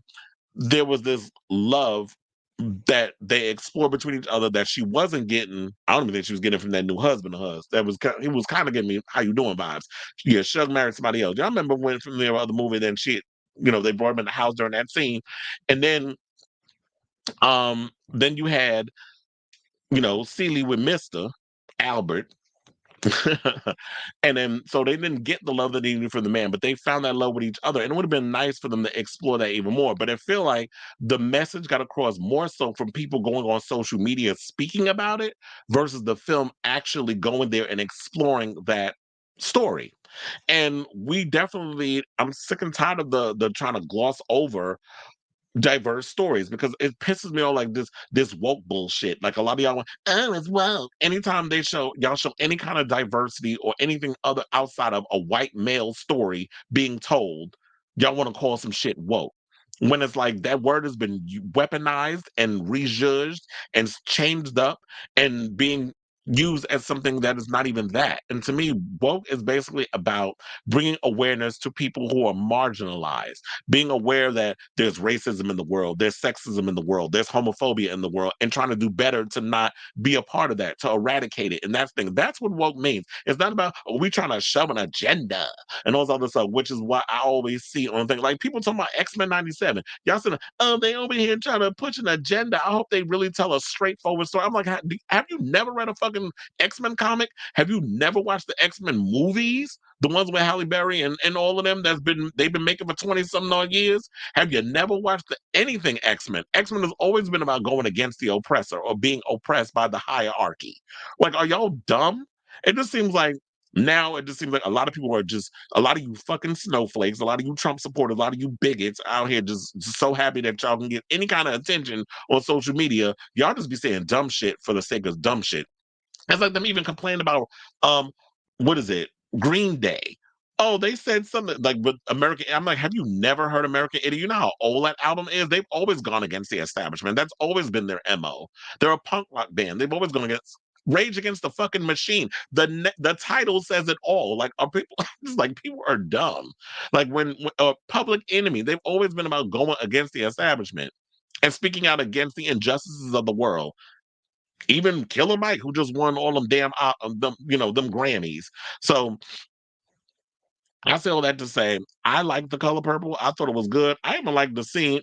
I'm glad that they didn't try to mimic a lot of the scenarios that was in the original film, especially when God was trying to tell you something. Remember that scene when she tried to work it out with her daddy up in the church and all that stuff. I'm glad that they changed it to a scene of Shug sat down next to her father and they played the piano and they started singing and all others. So I like that they changed it up because you cannot recreate that iconic Margaret Avery scene when she reunites with her father and that big God. You can't do that. Like, you can't replicate what already existed. And I didn't feel like the whole breakup between Celie and Shug was as powerful as it was in the original movie. He took a shotgun and shot up in the air and NeNe had to go run off. Whereas, they pulled them apart, from the tree and all the other stuff. And to me, that was more of a powerful scene. So a lot of the powerful scenes that was in the Steven Spielberg original, I don't feel like connected way more in this one. And that, I don't even know if I even pushed that story, that drove it home enough. But I really wish that they would have used Whoopi Goldberg to promote this film because she's in the film. Even though she has a small part, y'all should have used her and been like, yeah, she's in the movie. Have her go out there and promote it. Especially when she was on The View. She was real silent when they was on there promoting it. She ain't said a word. So I'm like, you put her in the film, but then you're making sense. You didn't even announce she was in the movie. I found out she was in the movie when I watched it. I was like, oh, look at Whoopi, helping bring a baby into the world. So I don't understand it. Like, she was the big star, but I think it was a Whoopi. I mean, I think it was Oprah, because, you know, Oprah thinking because she produced the damn film that she wanted to be, you know, top dollar, all this other stuff. You want to overshadow Whoopi in the situation because Whoopi was the one who was getting all the attention. You were a co-star, sis. You weren't the main attraction. But now because she got the billions and the money and the wherewithal to produce these type of projects, I feel like she wanted to hog the situation. So I say all this to say, if y'all have not seen The Color Purple, definitely check it out. It's on HBO Max. I don't call it Max. But man, I just did. But it's on HBO Max. They dropped it last night. They dropped a lot of movies. Thanksgiving's on Netflix. They dropped Oppenheimer on Peacock. So a lot of the big movies, I think Naiad, which was also nominated for a lesbian movie with Jodie Foster and Annette Bening. I believe that's on Netflix. So a lot of the big movies that's being nominated for award season and stuff is starting to come out, and that's my way of catching up on stuff. So, you know, go watch that. I also love the fact that, remember the scene with You Told Harpo to Beat Me? They turned it into a song. So I love the You Told Harpo to Beat Me. Ha! All my life I had to fight. I had to fight my daddies. I had to fight my brothers. And I had to fight my uncles. You know, I've turned that into a whole, you know, Negro spiritual. Like I was up in there acting like I was a pastor. But I never had to fight a man in my own house. Lord knows I had to, you know, what is that? God knows I love him. Lord knows I do. But I kill him dead before I let him beat me. Like I was doing all of that up in there. So funny. But anyway, let me calm down because I had a moment. But yes, I got the Negro spiritual, I got the ghost, I got all that stuff. So it's a good movie. I liked it. Visually, it looked good. There were some parts that it was all right. But for the most part, it's definitely a film that you guys should check out if you happen to have HBO Max and all that good stuff. And I really love Danielle Brooks playing Sophia. She was good in that part. So shout out to them. But anyway, let me get to these comments because we have two more topics to get to. We got the Rachel Dolezal story, and we got the story about, oh my God, what happened to the article? Hold on, because it closed. But yeah, I was like, how the hell did it just like the oh, I just saw that it's like the article freaking closed on me. The one with the porn. I was like, who did close? Who closed the video? Or it might have refreshed or did something crazy. But now it's like I'm on damn live and I'm trying to find it because I got so much crap up in here that I cannot find the article. But where is it? You know, this trying to stall shit, it is not. I hate this because now it's like it's killing my time. Okay. So now let me look in the comments and see if it's there because now I found it. Like, child, I ain't about to tell you close on me shit. But anyway, so now that I found it, let's get to the comments. I was like, how this thing just gonna refresh on me and then it's not there no more. Okay, so once again, have to please a non-existing middle America. And I think that's probably one of the main reasons is that y'all was so scared of that of the homophobic backlash. So y'all didn't want to show that. But I feel like this is an opportunity for us to express. I'm like, I mean, first of all, Oprah, I don't know why you not out here wanting to explore same-sex love between two black women. If you know what I'm saying, I think you do. But I feel like they should have put that up in there. Oprah and them were cowards for trying not to repel the hypocritical church crowd. And that was what it was too, because they did play a lot into the whole church. There were a lot of scenarios of church and all other stuff up in there. And I do feel like they should have played into that. So instead of trying to gloss over, you know, there were moments where you could tell that the sexuality, but the sexual chemistry between Celie and Shug was implied throughout the film. They didn't really explore that. And no, I did not watch Yolanda and Selena because I'm doing the show.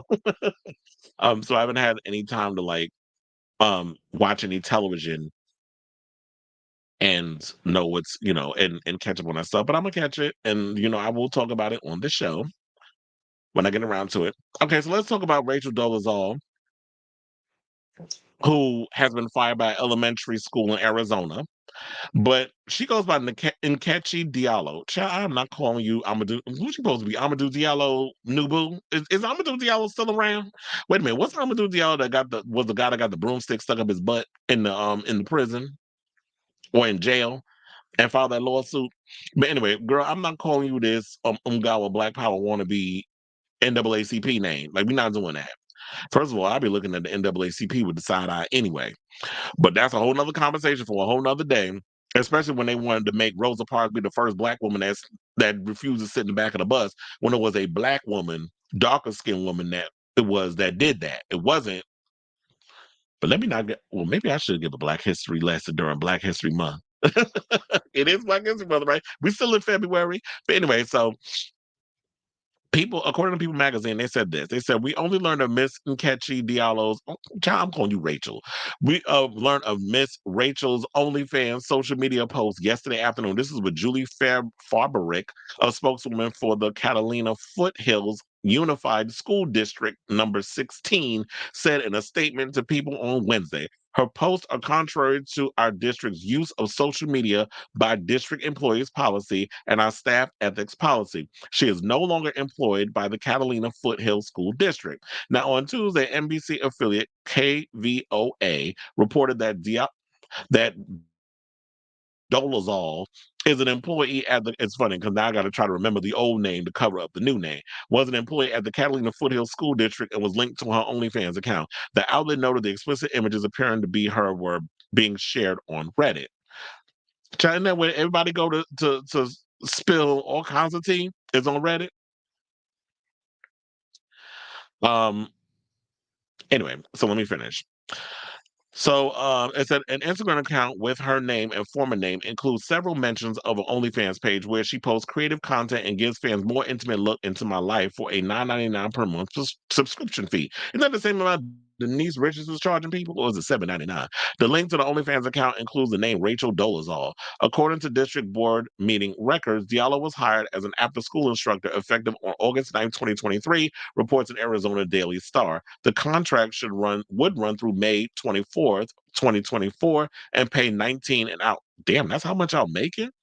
Farberick told the Daily Star in the email that Diallo was a part-time after-school extended day instructor for the community schools program, working with students in the K through 5 grade levels. She was also a substitute with Educational Services, our contracted substitute provider.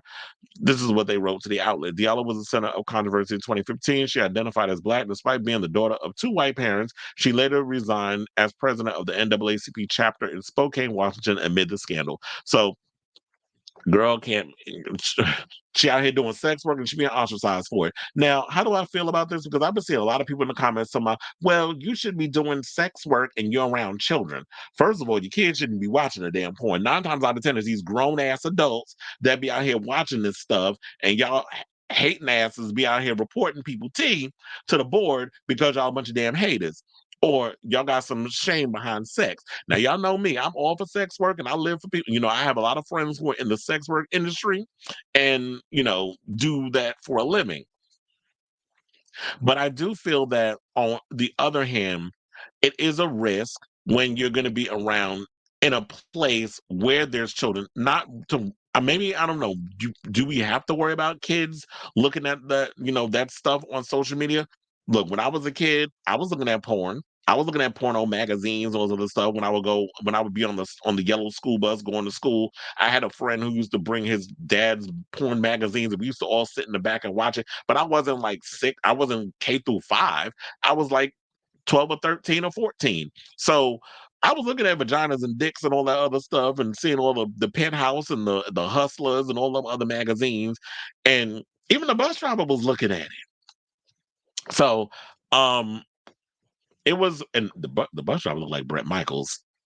So I was like, "Ooh, he was cute back in the day." But anyway, back to this story. So I while I'm of two minds about it, I feel bad that because she's not the first person that this has happened to. This happens to a lot of people who apparently work in the educational system. There's a lot of people that work in the educational. There's been quite a few people that I've heard about that work. I shouldn't say a lot, but quite a few people that I've heard in the educational system that have moonlighted as adult content creators. And because of that, the schools are worried about their reputation, or some disgruntled, uptight parent who be beating their meat and rubbing their clitorita at home to the porn for free on Pornhub, because the women don't pay for the shit. I heard the men pay for the stuff. Men will pay for porn. Women, y'all be watching that shit for free on yeah, I clocked y'all. Y'all be watching that shit for free on Pornhub and all them other ones, the free site, the X videos and all that other mess. So um I can understand why people's gripe, the gripe that people have and those other stuff, but at the same time, it's like, if you're going to be in the educational system, there's other avenues that y'all could choose to make that money. There's people I know who are school teachers that do Uber Eats, that do all those other things. Now, the thing also, I feel like this is the deeper conversation we need to have. The educational system in this country, I see why it is the way it is. Fact of the matter is, this education is not paying people the amount of money that they should be getting paid. And it's messed up that people have to resort to sex work or Uber Eats, or driving an Uber to make ends meet, and to even put their own money that they have to dig into to basically buy school supplies for their students. So the education system in America has been fucked for eons. But I don't know if she's not making I feel bad that hopefully she's making enough money with that OnlyFans. But sis, maybe you need to become like a UPS driver or something like get one of those type of jobs, and or get a job where people don't really see you, because you're always going to have these situations where if you get a job and because you have this face that people know, there's always going to be a hater out there that's going to find a way to come at you and put you on blast and try to ruin any opportunities that you have to make money, which is why she has to resort to on OnlyFans to be able to pay her bills. Okay, so now let's get to the comments. Oprah probably didn't want to show that because that's basically what I was hinting to, which is why I said, if you know what I'm saying, and I think you do. Dead name her like Stephen King does on X. Well, I've been doing the dead naming of X. Like, I don't call it, I call it Twitter. I'm like, I'm not calling it that stupid ass name.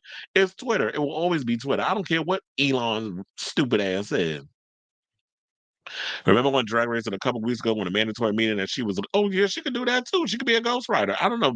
Are they still hiring people to do ghostwriting? Like, you don't necessarily have to show your puss, but which is what I'm guessing that she's doing, or she's wearing just like sexy lingerie and stuff. I do feel like maybe she could probably be a ghostwriter for OnlyFans. Look, there's a lot of Drag Race girls that's doing OnlyFans. I know Dahlia Sin has a popular one, and a couple of others. But no, that's about it. All right, so let's get to our final topic, Cham. And let's speaking of OnlyFans, even though he's not technically on OnlyFans, but this big story came out over the weekend, and I was like, "Ooh, I can't wait to come to this show." I will put the picture up. I do have it as like my thumbnail, but I had to do a little wizardry. I had to put like things to cover the flat, because that boy ass. Sorry, your ass is flat. The top. But I had to cover that because I was not trying to get flagged on social media for community standards and all that shit that feces book and the rest of y'all like to interject into my stuff, even if it's not what would be deemed offensive. But your stupid algorithms does what it does, whatever. So apparently a story came out over the weekend, I believe on Friday, that two men were caught having sex on top of a moving 7 train in New York City, with the bare bottom display becoming the latest shocking disregard for safety by subway surfers. Now, Jonathan Eli took to social media to post pictures of the hazardous incident, which took place at around 1:20 p.m. last Friday, showing the pair stood on the roof of the subway train as it crossed and raised tracks above the Van Wyck Expressway. Eli, whose ex bio reads, bio, reads transit workers against corruption.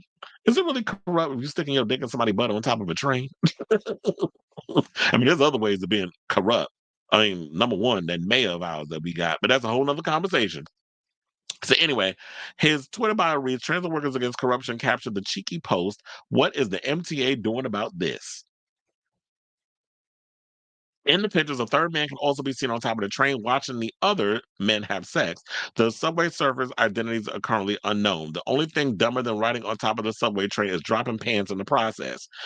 Tim Minton, the MTA communication director, told the city. That is so true because if it if the train turns or whatever and you got your pants around your ankles, how you gonna pull them up? You can't walk. I mean, I know there's a lot of these kids have perfected the art of sagging y'all pants and walking while y'all sagging your pants. I don't know how you do because you look like a damn penguin when you're doing it.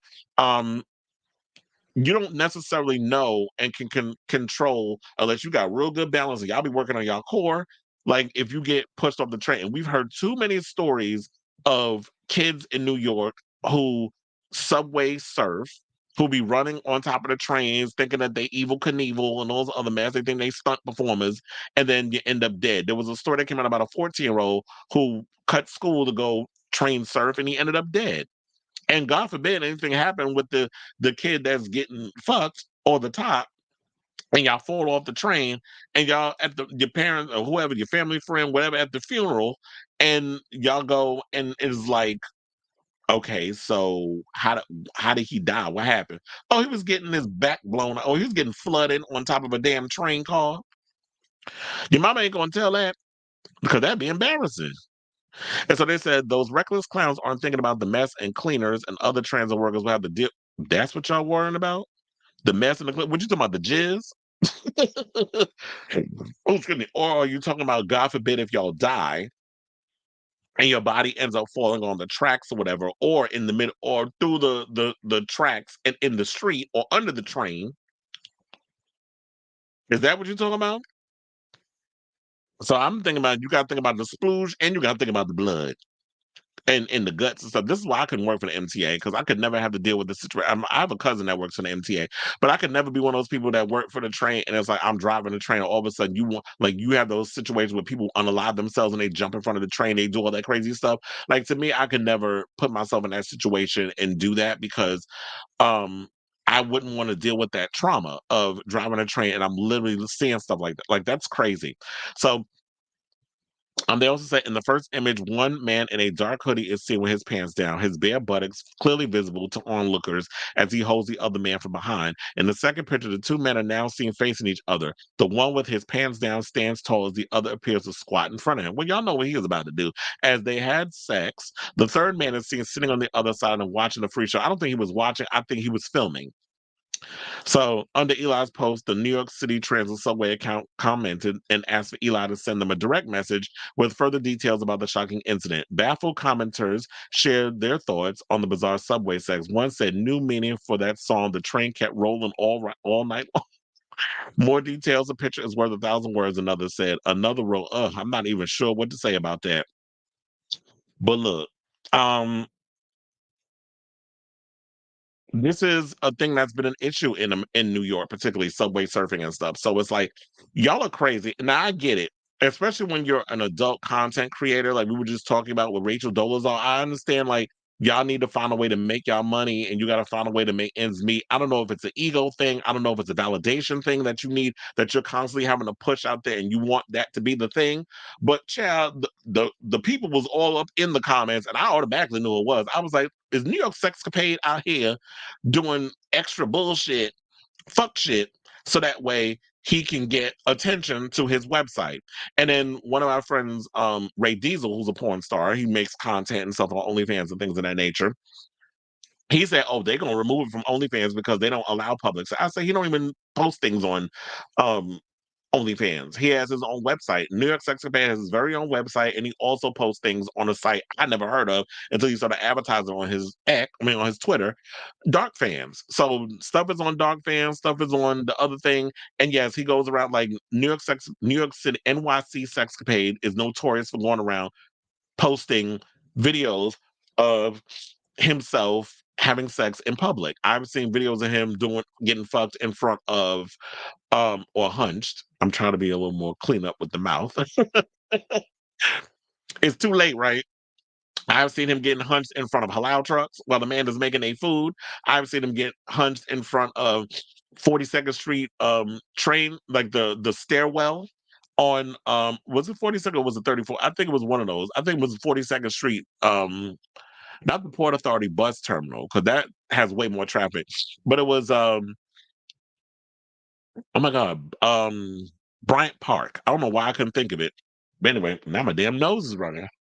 Um so I've seen him do videos there. I've seen him getting hunched in a McDonald's in front of everybody. I've seen him, or like in a little area where the seats and stuff is. I've seen him do videos of getting hunched in front of, like in a Blink, a H&M. Like he goes to all these little places, and I think it's the thrill, and I know it's a turn on that a lot of people like. Oh, you're having sex in these public places, and it's a thrill, and it's also, some people like that type of entertainment, and I understand there's a niche and a fetish and a thing for that type of department, but at the same time, how low are you willing to go, or how far are you willing to go to put your life on the line, to risk your life, just so that way you can have content for your website, so that way you can get $10 a month from your fans? Like, it's not worth it. It's not worth it risking your life and ending up dead because you're putting out content where you're getting, raw dick up your behind on top of a train car. Now, I did send that clip to Nico Aesthetic, because he and I, we know each other. Like, he and I friends. So I was like, "Oh, here's some content for you." So I sent him the thing, and he's just shaking my damn head, or whatever the case was. I did send it to him. Like, as soon as I found out about it, I sent it to him. So he's probably going to wind up doing a video and stuff on it too.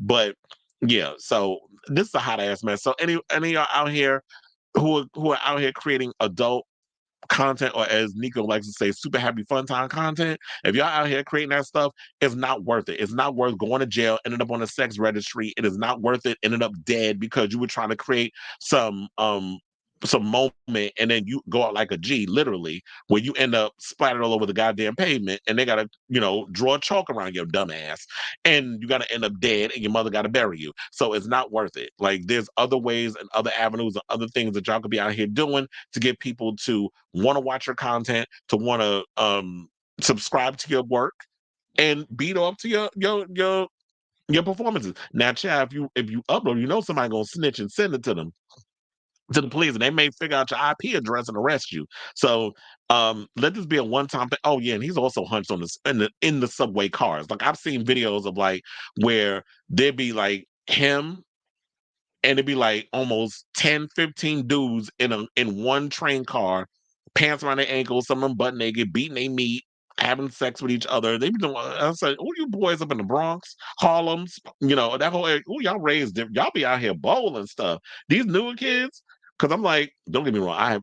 I ain't gonna lie. I did one time. I had sex with a dude I met. And we were going to I think we were going to Staten Island or something or another. But that was a long train ride that we were going through that tunnel. So nobody was coming through at that point. So we was able to do what we had to do before, the platform and the train got to the platform.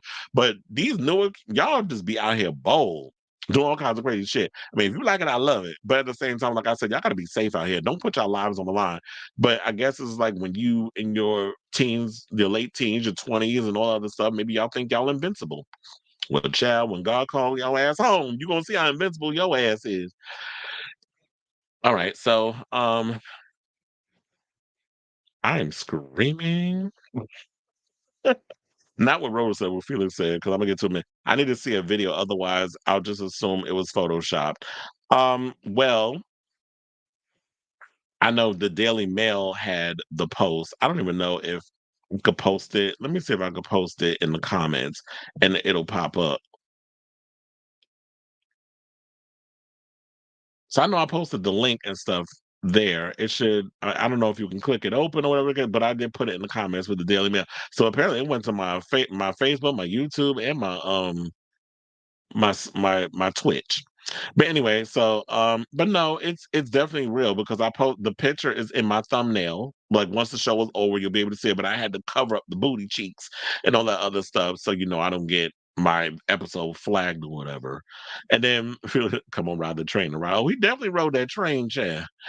He's getting out of control and is bringing more and more attention, but he not learned his lesson when Justin fans and OnlyFans deleted his account. That's why I said that he created um his own website, because when you have your own website, I guess you could pretty much post and do whatever you could post whatever kind of content that you want on your social media.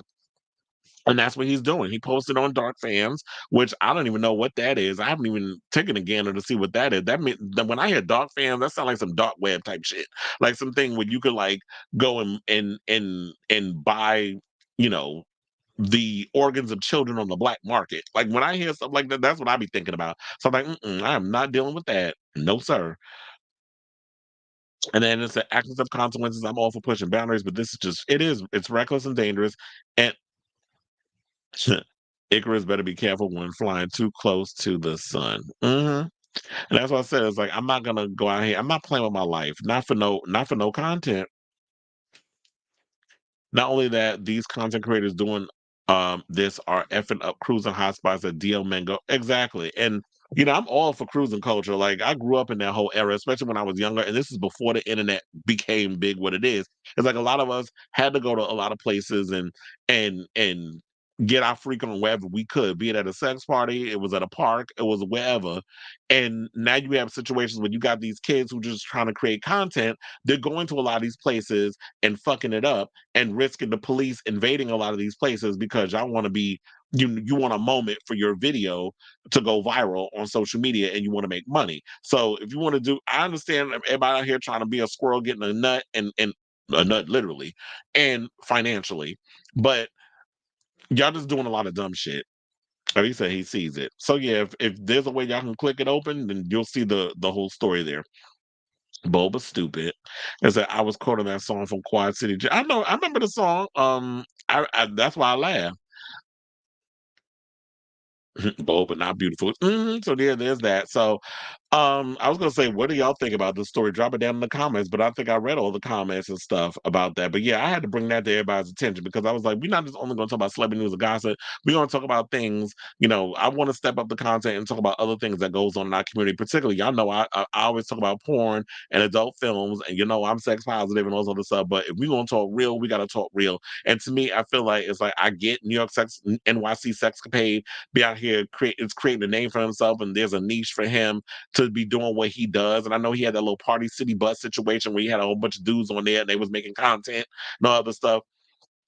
And I have seen his videos, and kudos to you for creating a mark, carving out a lane. But when you jumping on top of a train and risking your life, that is putting your life at risk, and it's not worth it. So, yeah, y'all got to be careful out here in these streets. So anyway, we have come to the end of the show. I always forget, so anyway, yeah, so we've come to the end of the show. Thank you all for tuning into this 2-hour episode of Chris Avalon Unfiltered. Thank you all of you who were in the comments that were commenting, such as Felix, Sailor Mermaid, who else?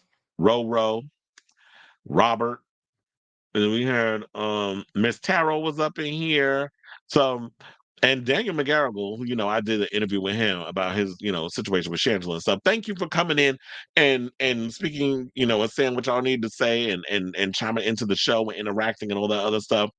And I love you all for watching. Be sure to do yourselves a solid. And before you go, if you haven't already, hit that like button, that subscribe button, and that notification button. So that way, when we go live with a brand new episode of Chris Avalon Unfiltered. Who knows? I may do another one tomorrow because I'm sure there's going to be a lot of tea that's going to be coming out in regards to celebrity news and hot topics and what's going on in pop culture.